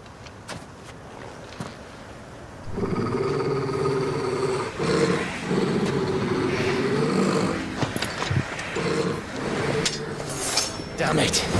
They're all turned. There's nothing we can do. I wouldn't say nothing. No quarter gap! No quarter!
he isn't.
Gav. Gav! Don't tell me there's more of the bastards. Oh, fuck.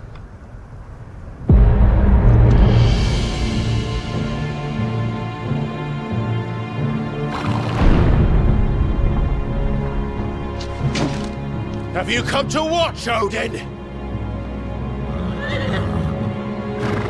Bound for stone here. Good. My master awaits you in the capital, though I cannot allow you to attend him in your present state. And how are you going to stop us? Why, with this!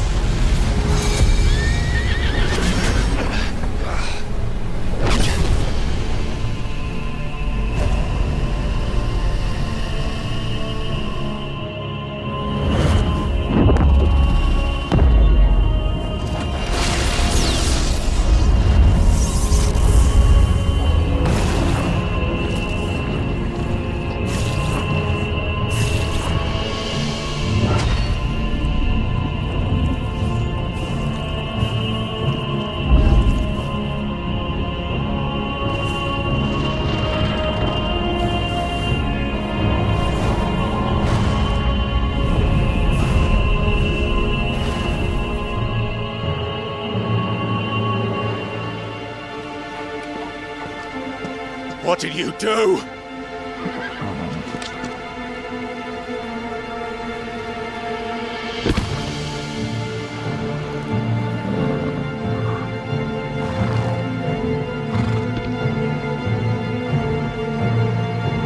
If the vessel would see the path opened, it has but to ask.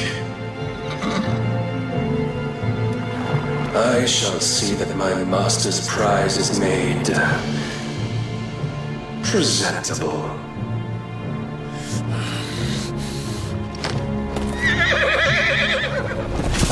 Shit! No!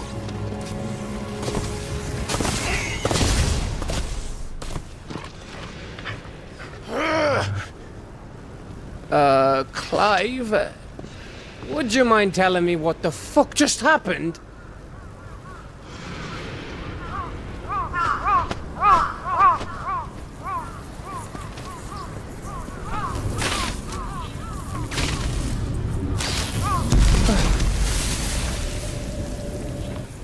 Oh, you've got to be. How are we supposed to get through that? We seek an audience with the king. If His Majesty wants me to come and ask him, then that is exactly what I'll do. Before you go practicing your petition, we don't even know where the fucker went. How about we cool our heads and think this through, eh?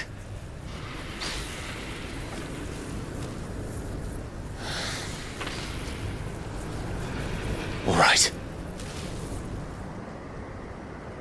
Maybe there's something here we can use.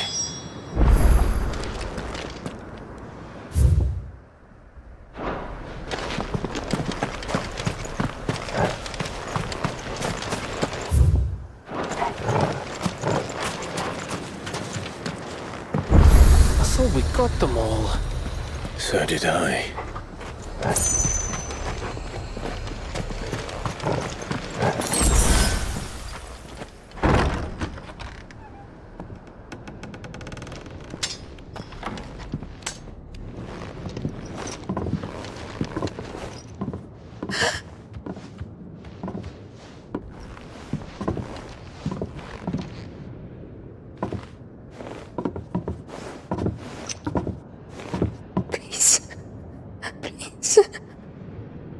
Please, no. Miss. Whoa. Easy. Easy. We're not turned, all right?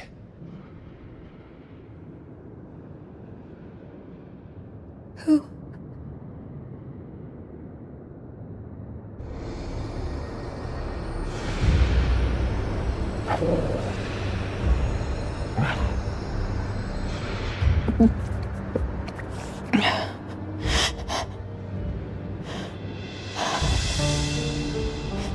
My thanks, kind travelers.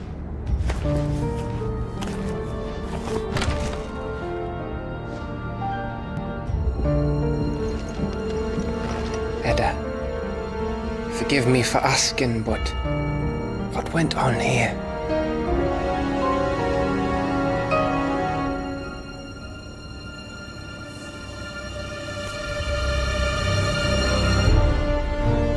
It all started when the skies changed.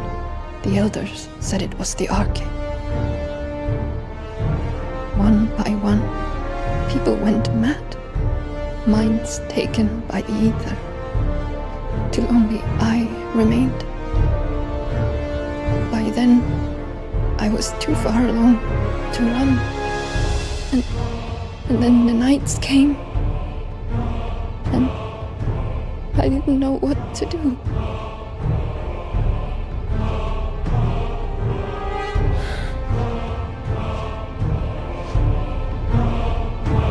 And this, Arcade is... Just a story. Something our grandparents told us when we misbehaved. About how the heavens would grow dark before the land took her last breath. The end of the world. You said the others went mad. But where did they go?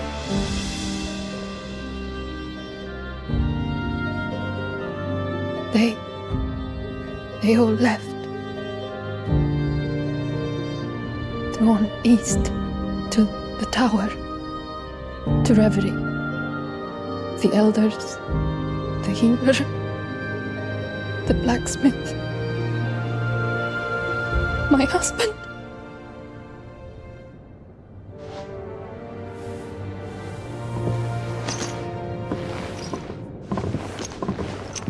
You thinking he did this? Of course. Who else could it be? You were in Canva. You saw what he did to the people. But then what about her? How come her nut hasn't cracked? The baby, perhaps? Could be protecting her from the ether. I can't think of any other explanation. You mean... it's a bearer? It won't matter what it is once Ultima's magic takes hold. Time's running out.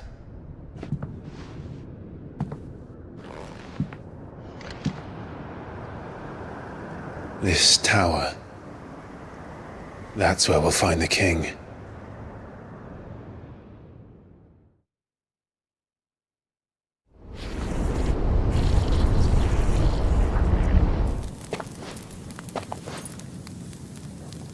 I knew it. It's the same as Phoenix Gate.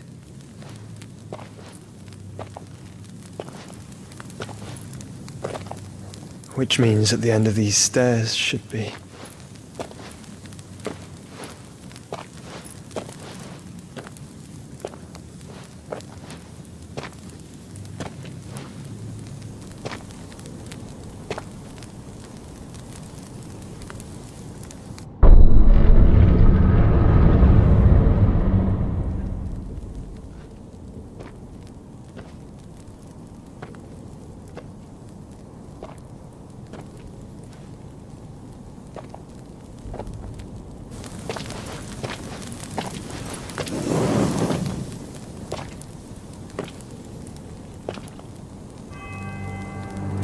The mural is complete.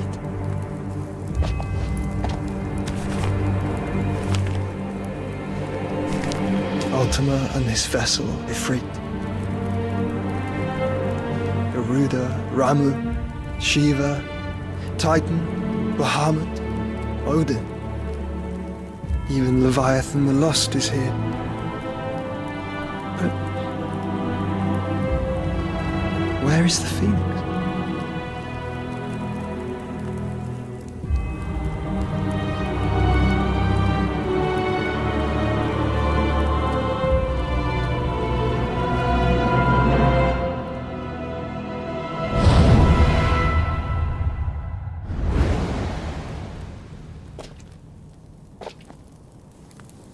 By the Founder.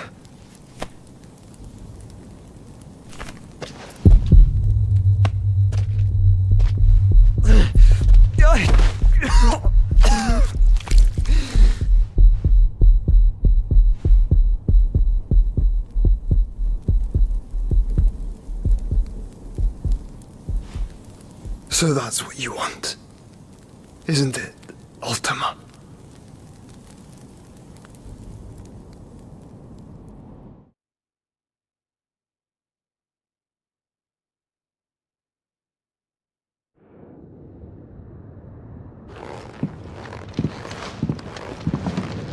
So that's how it's gonna be then? I'm not asking, Gav. I need you to stay with Edda. What? I must do this alone. If I don't return, you're to find Joshua and make for the Enterprise. Understood? Aye.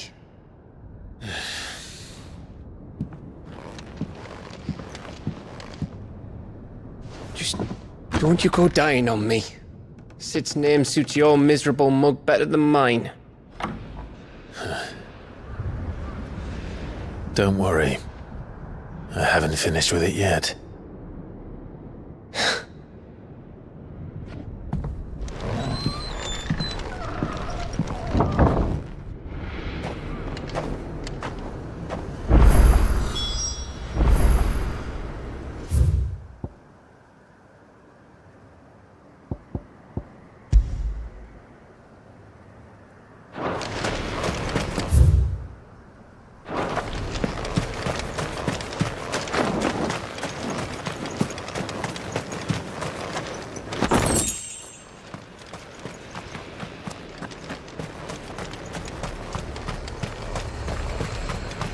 If Barnabas is controlling the Akashic, then wherever he goes, they'll follow. And so will I.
Come on.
This is it, boy.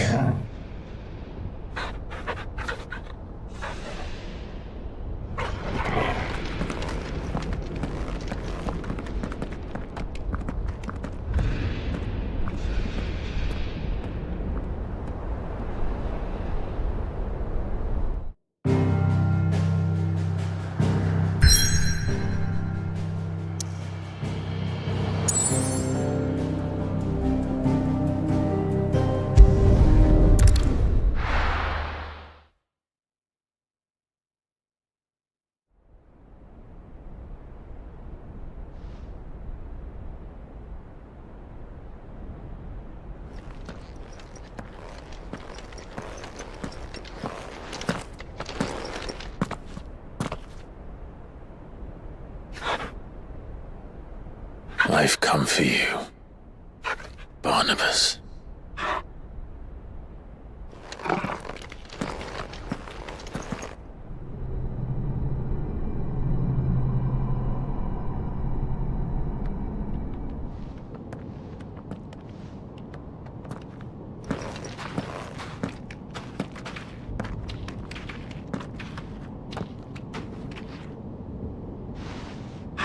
Stay close, Torgal.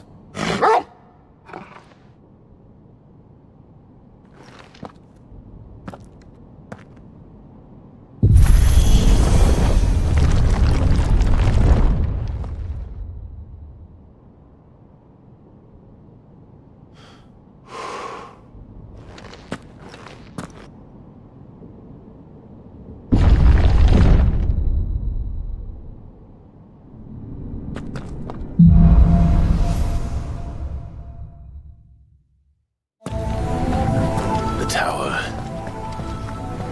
It's alive.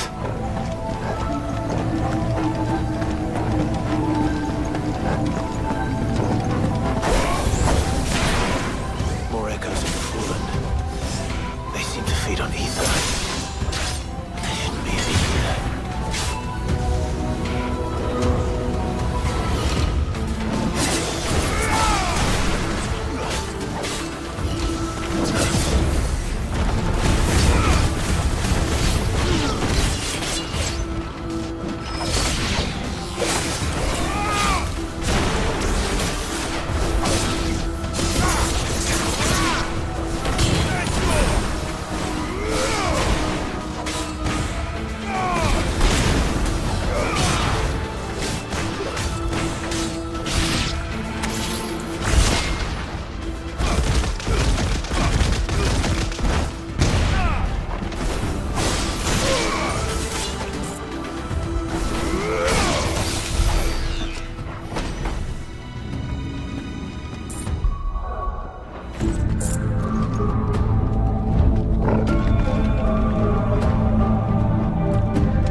a mind of their own.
If I were Barnabas, where would I be?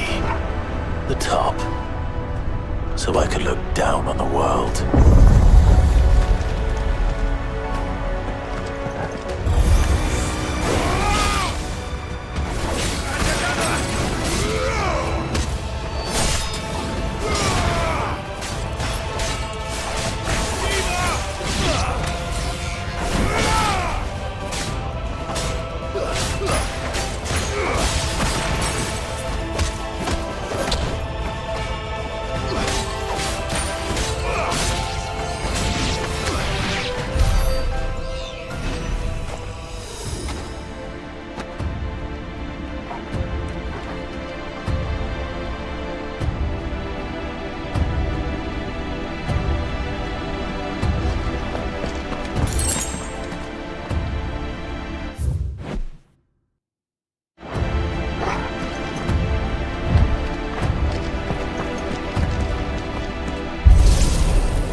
was that thing? Hopefully there aren't any more.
Kill!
Almost there.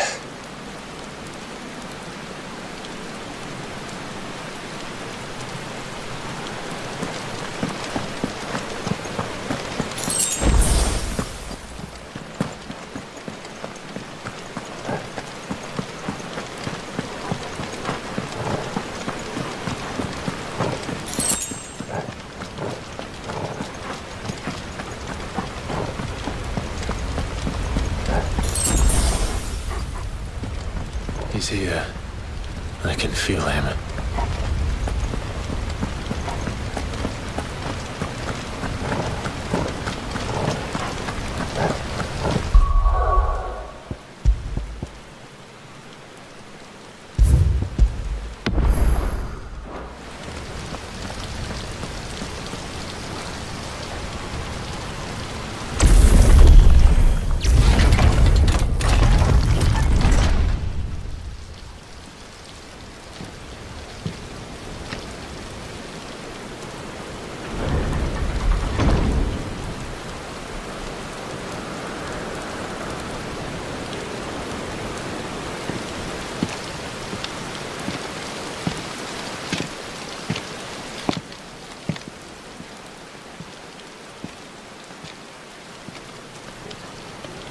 Why?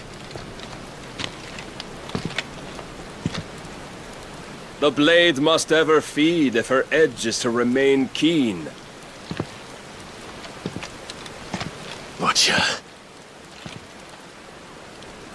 What care you for these worthless creatures? They are nothing.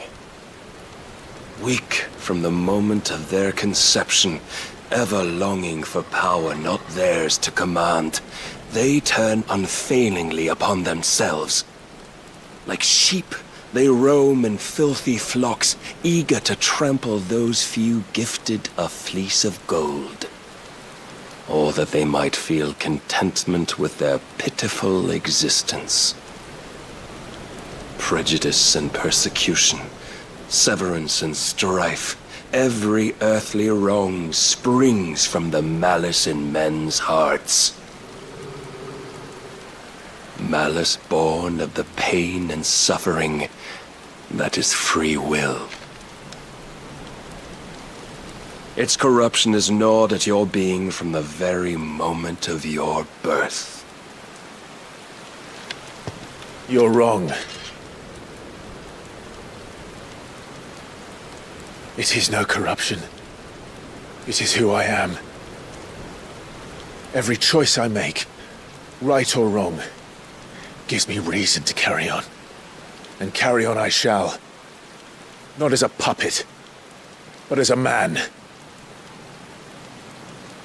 Which are you? There was a time I too thought those the only choices. What? Long ago, God granted man the gift of magic. And with that gift did he build great civilizations. Yet over time, man lost sight of the gift's true meaning, stepping from the path of shared prosperity to one of avarice. He abandoned his creator for sword and flame, and through his folly, beckoned the blight. Yet, there were those few who refused to turn their eyes from the heavens, and they prayed to God that he might lead them back to righteousness. And the Lord, he did answer. Before the worthy shall the gates of paradise open. And so did I spread my arms to the ether, and cast my soul upon its gentle waters. I gave myself unto him.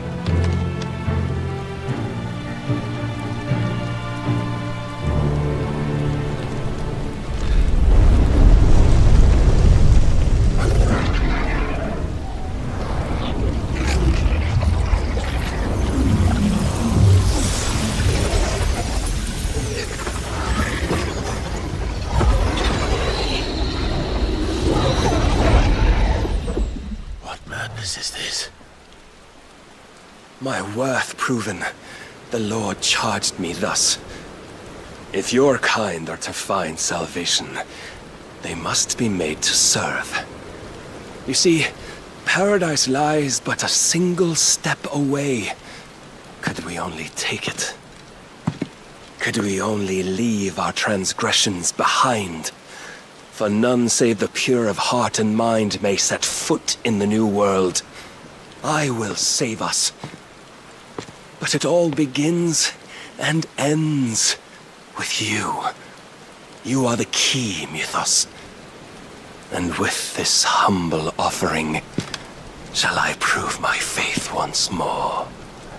So you forsook your kingdom. You forsook yourself to serve. Tell me, how is that living?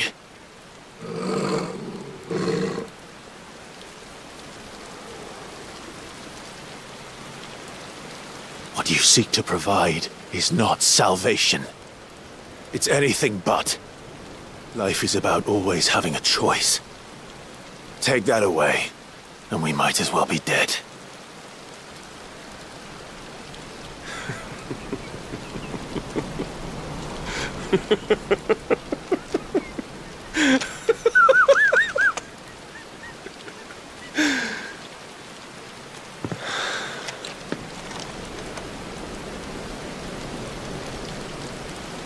Very well.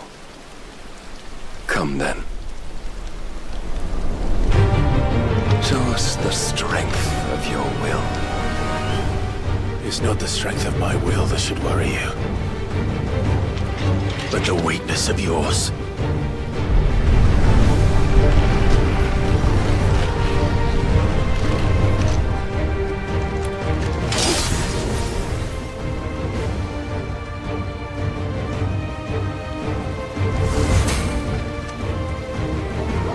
If you think your will be stronger, prove it. By this day's end, you shall know. Tell me more.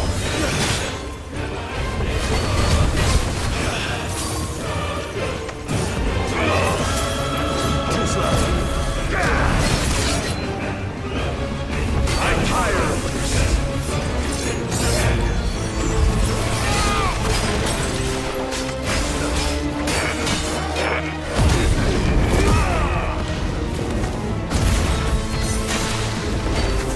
Blessed with the might of a god, yet still you fight like a man.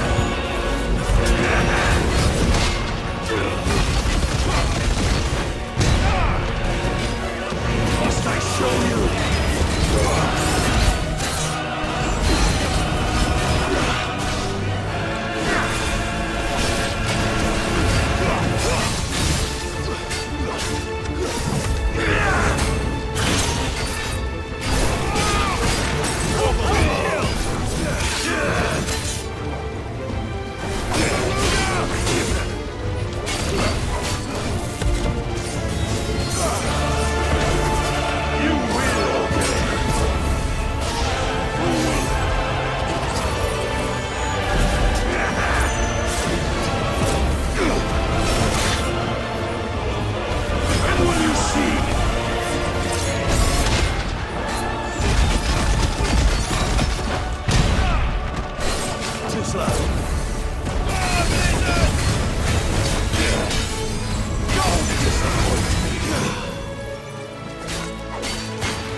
is his vessel, and you cling to this foolish notion of hope when there is none.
Shown the path. Now you must follow it. Free yourself, Mythos. You will not defeat me otherwise. We'll see. Perhaps you still require persuasion.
Defeated.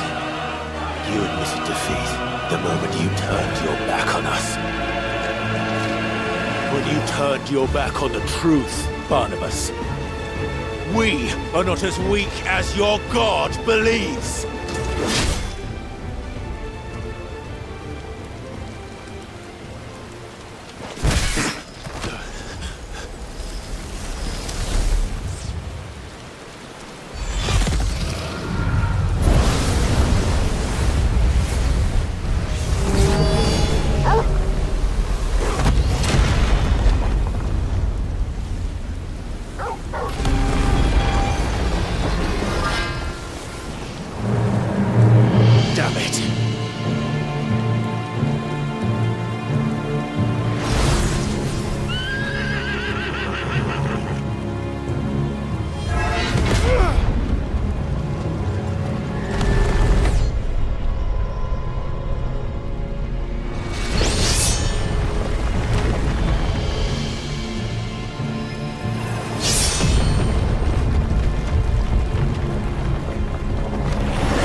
fighting for?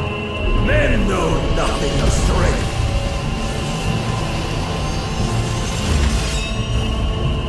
But you will.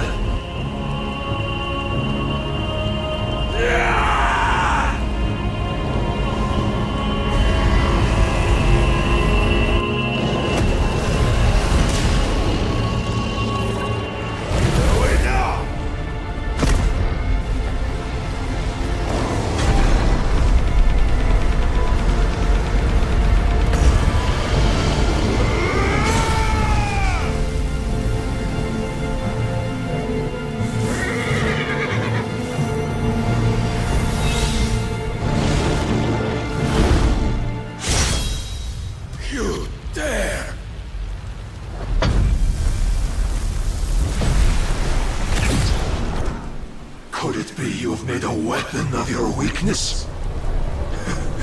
My apologies.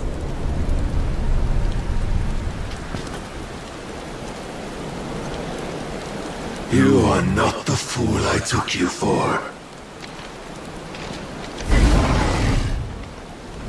And so it ends.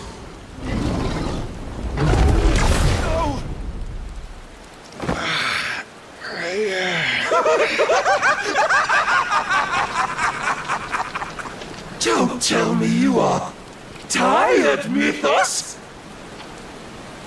Your stubborn defiance has stirred my long-becalmed heart, filling it with a joy that I have not known for generations! I had thought the tantalizing kiss of self-indulgence a dream forever out of reach. And now that its sweet ruin courses through my veins, I shall not be quick to relinquish it. Show me your work, Mythos, that I might revel in it!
Disappointment of lesser rivals, but no more.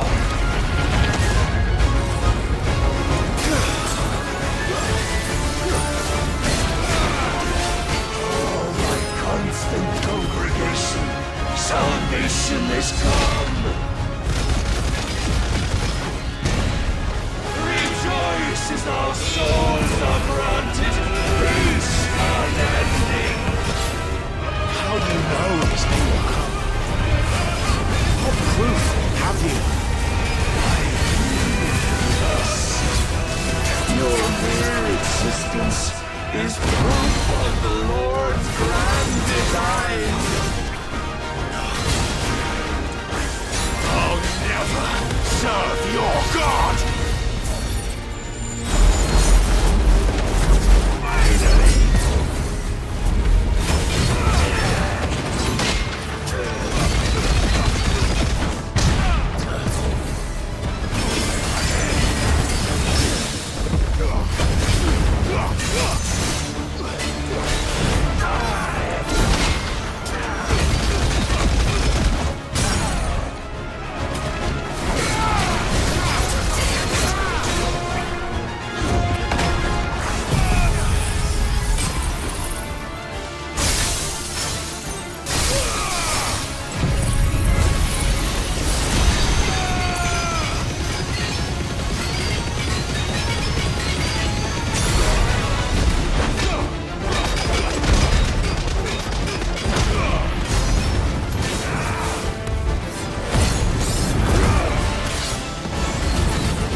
None could wrest it from my head.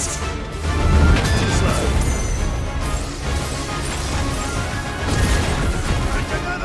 Come! Have you the strength? Have you the will?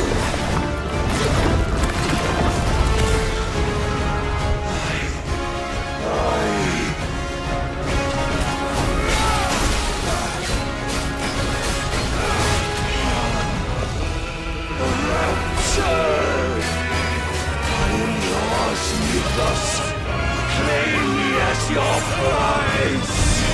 Let's try.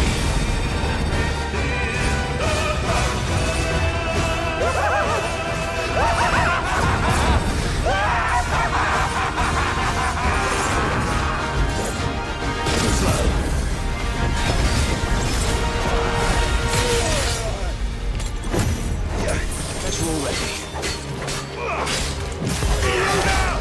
Let's try.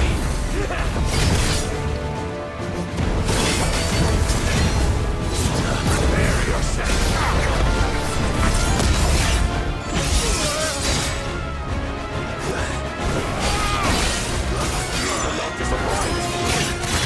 Come on, that's better.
The day is at an end. And we both know the truth.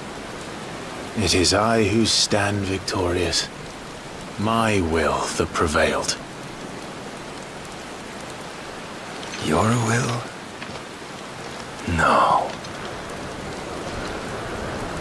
It was his. Clive Rossfield.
Perhaps there is strength in will.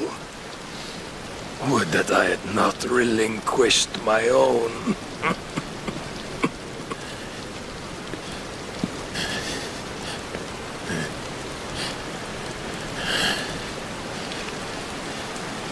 You relinquished nothing. What was it, if not will, that made you strive for a new world? Strive to win your master's approval?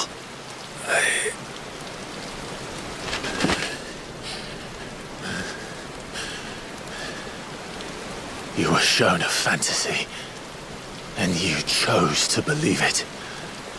But you were wrong. There is no world but the one we live in. And that world is worth saving. Even if it means killing a god.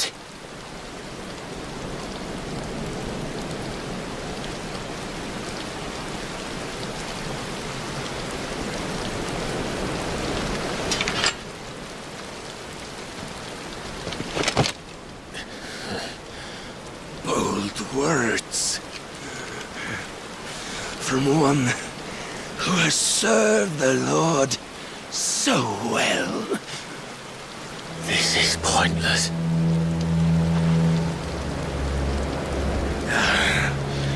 But I almost forgot. I promised that I would make you presentable. Did I not?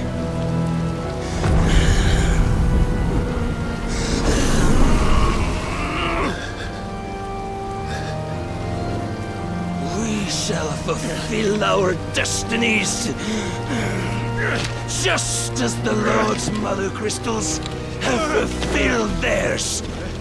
Come, Clive Rossfield. Take what is rightfully yours. Become one with God. No.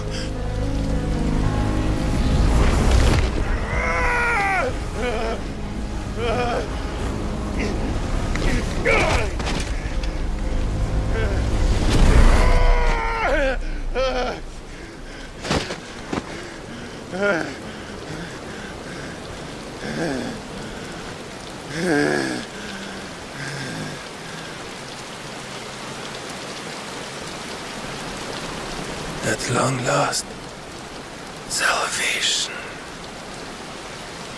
I'm coming home. Mother.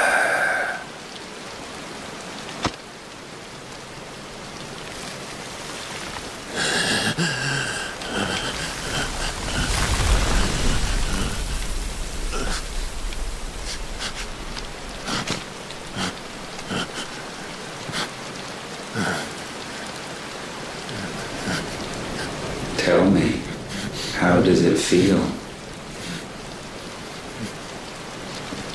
Show yourself! Face me! How does it feel to consume your rival's strength, to gorge yourself on their beam, to edge step by trembling step ever closer to the divine? With or without a will, you are still but a vessel, our vessel.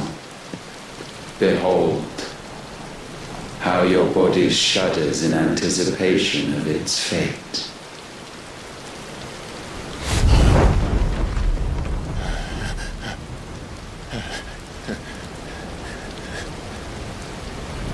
Oh, it's not yours yet. No. Come then, O wayward child. We shall await you upon the back of the first worm. There, all shall end and begin again.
Why the hell is my city crawling with a castle?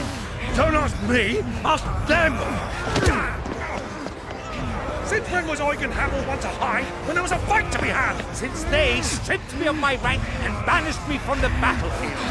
Now I'm stuck wiping the backsides of this lot while the city burns and my wife tells off with a man half my age! And then you turn up! What the hell are you doing here anyway?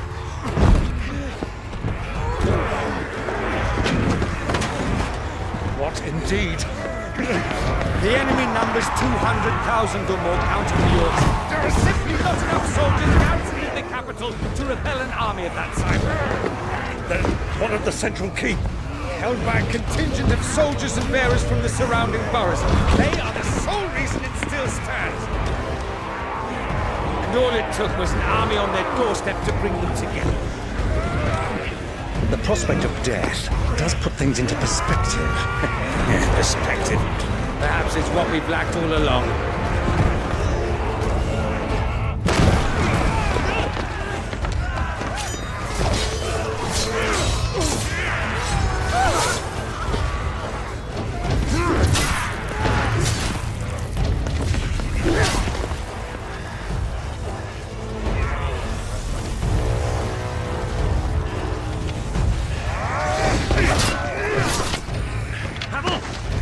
Lend me some of your best men, preferably all of them. My best men? Does it look like I need more? I admit this might not be the most convenient time, but my nephew's in trouble, and I may have already promised him your help. Your nephew, the outlaw? My soldiers have better things to do than die for nothing.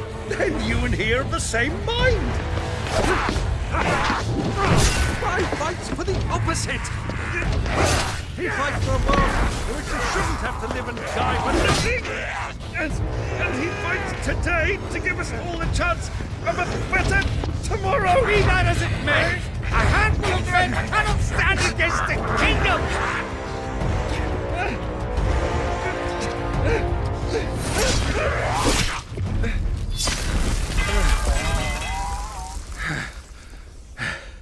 Then mayhap they are the wrong men. Well, I'll be damned. Our numbers are few, but I shall rally as many of my dragoons as I'm able. You, apprise the Lord Strategist of the state of the city's defenses. Yes, Your Radiance. And you would fight alongside us? I owe the Phoenix a debt.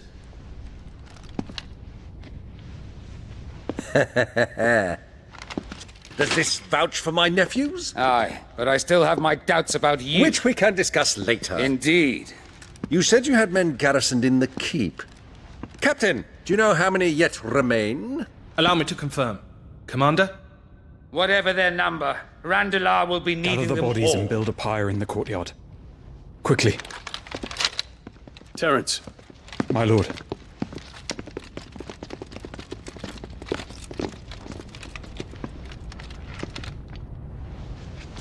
You will find a girl there. A girl? We are in the middle of a war. I owe her my life, and I always pay my debts. You are to see that she is provided for. Dion, I cannot leave. But you shall. If I am ever to be worthy of the forgiveness of our people, then I must earn it.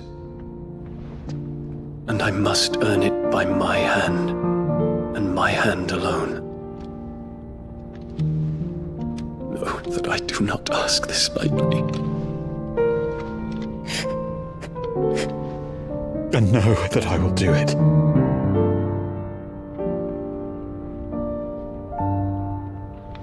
Farewell, Terence.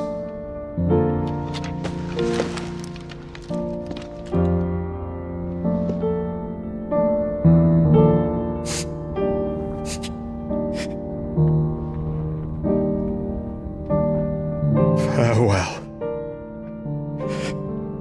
my prince.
Clive! Thank fuck.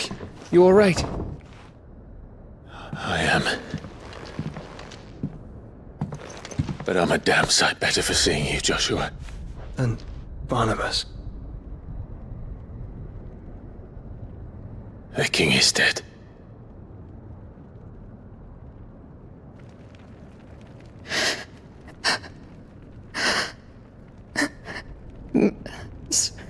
So they're all...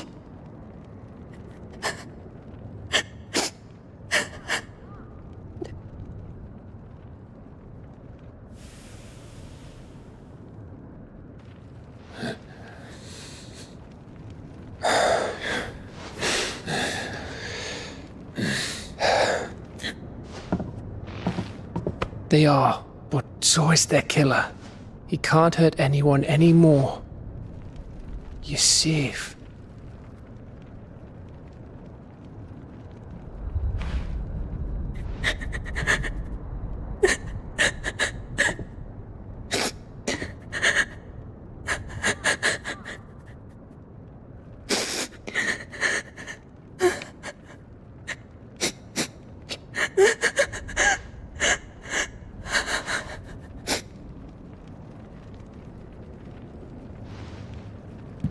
Gav, we need to talk.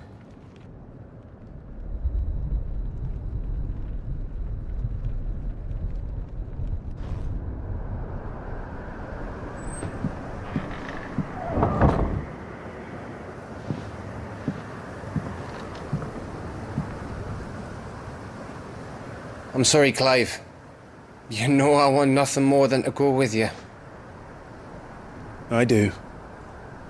But I'm glad you're heading back to the Enterprise nonetheless. And not just for Etta's sake. Our people need to know what happened here. You can count on me.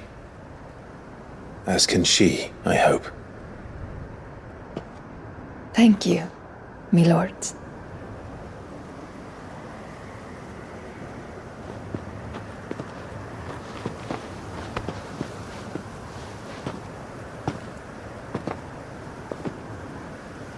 Do you think that was wise? Wiser than leaving a woman with child alone in the Deadlands. They'll be safer at the hideaway. For now, at least.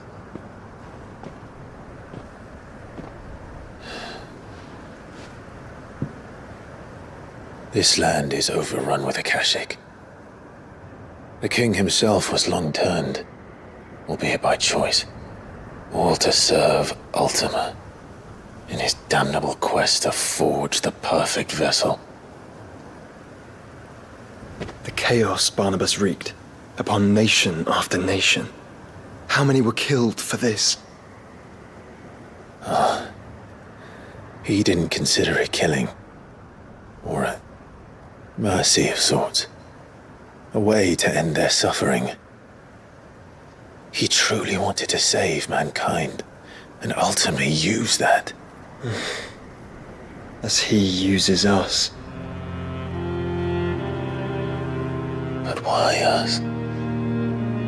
What are we? What are we? We are dominance. That is our fate.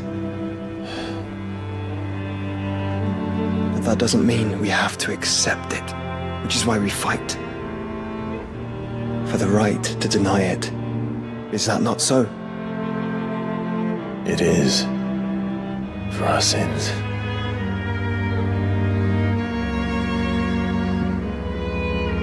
Barnabas said something else.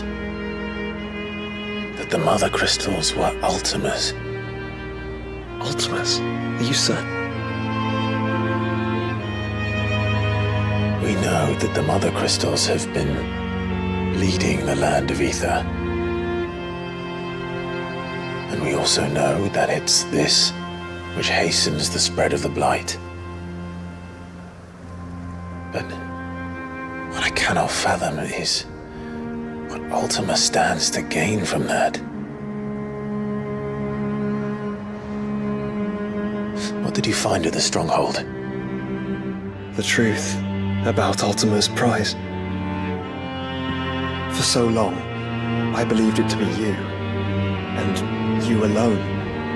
Yet, it is not merely a freed that he desires, but a freed and phoenix both, that which we became in the skies over Twinside. Only when the twin flames are joined shall his vessel be complete.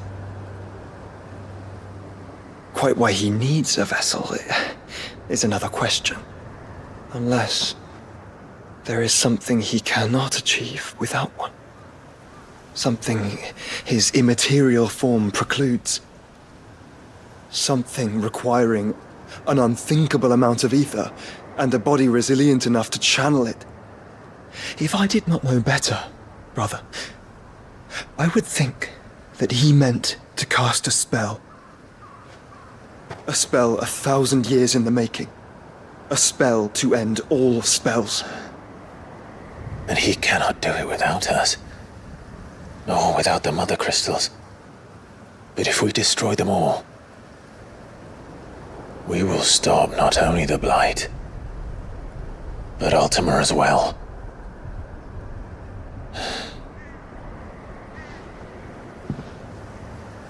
We stick to the plan then.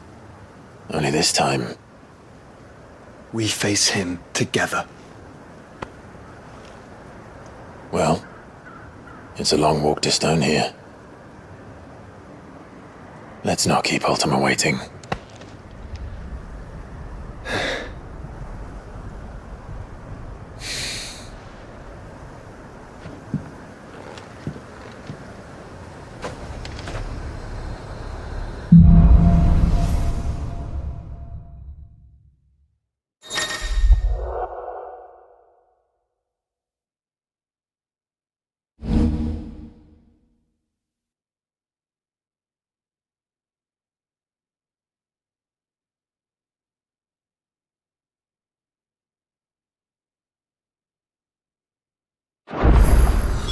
When Barnabas fell, his magic died with him.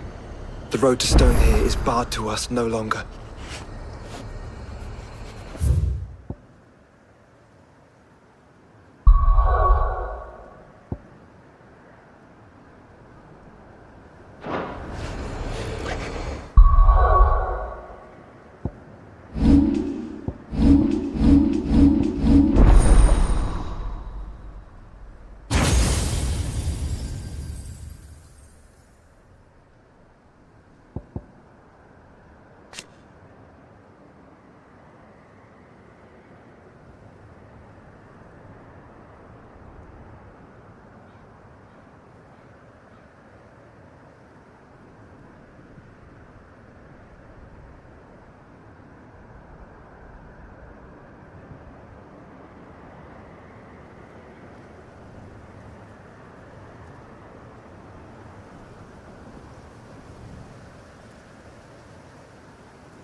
You were right, Joshua.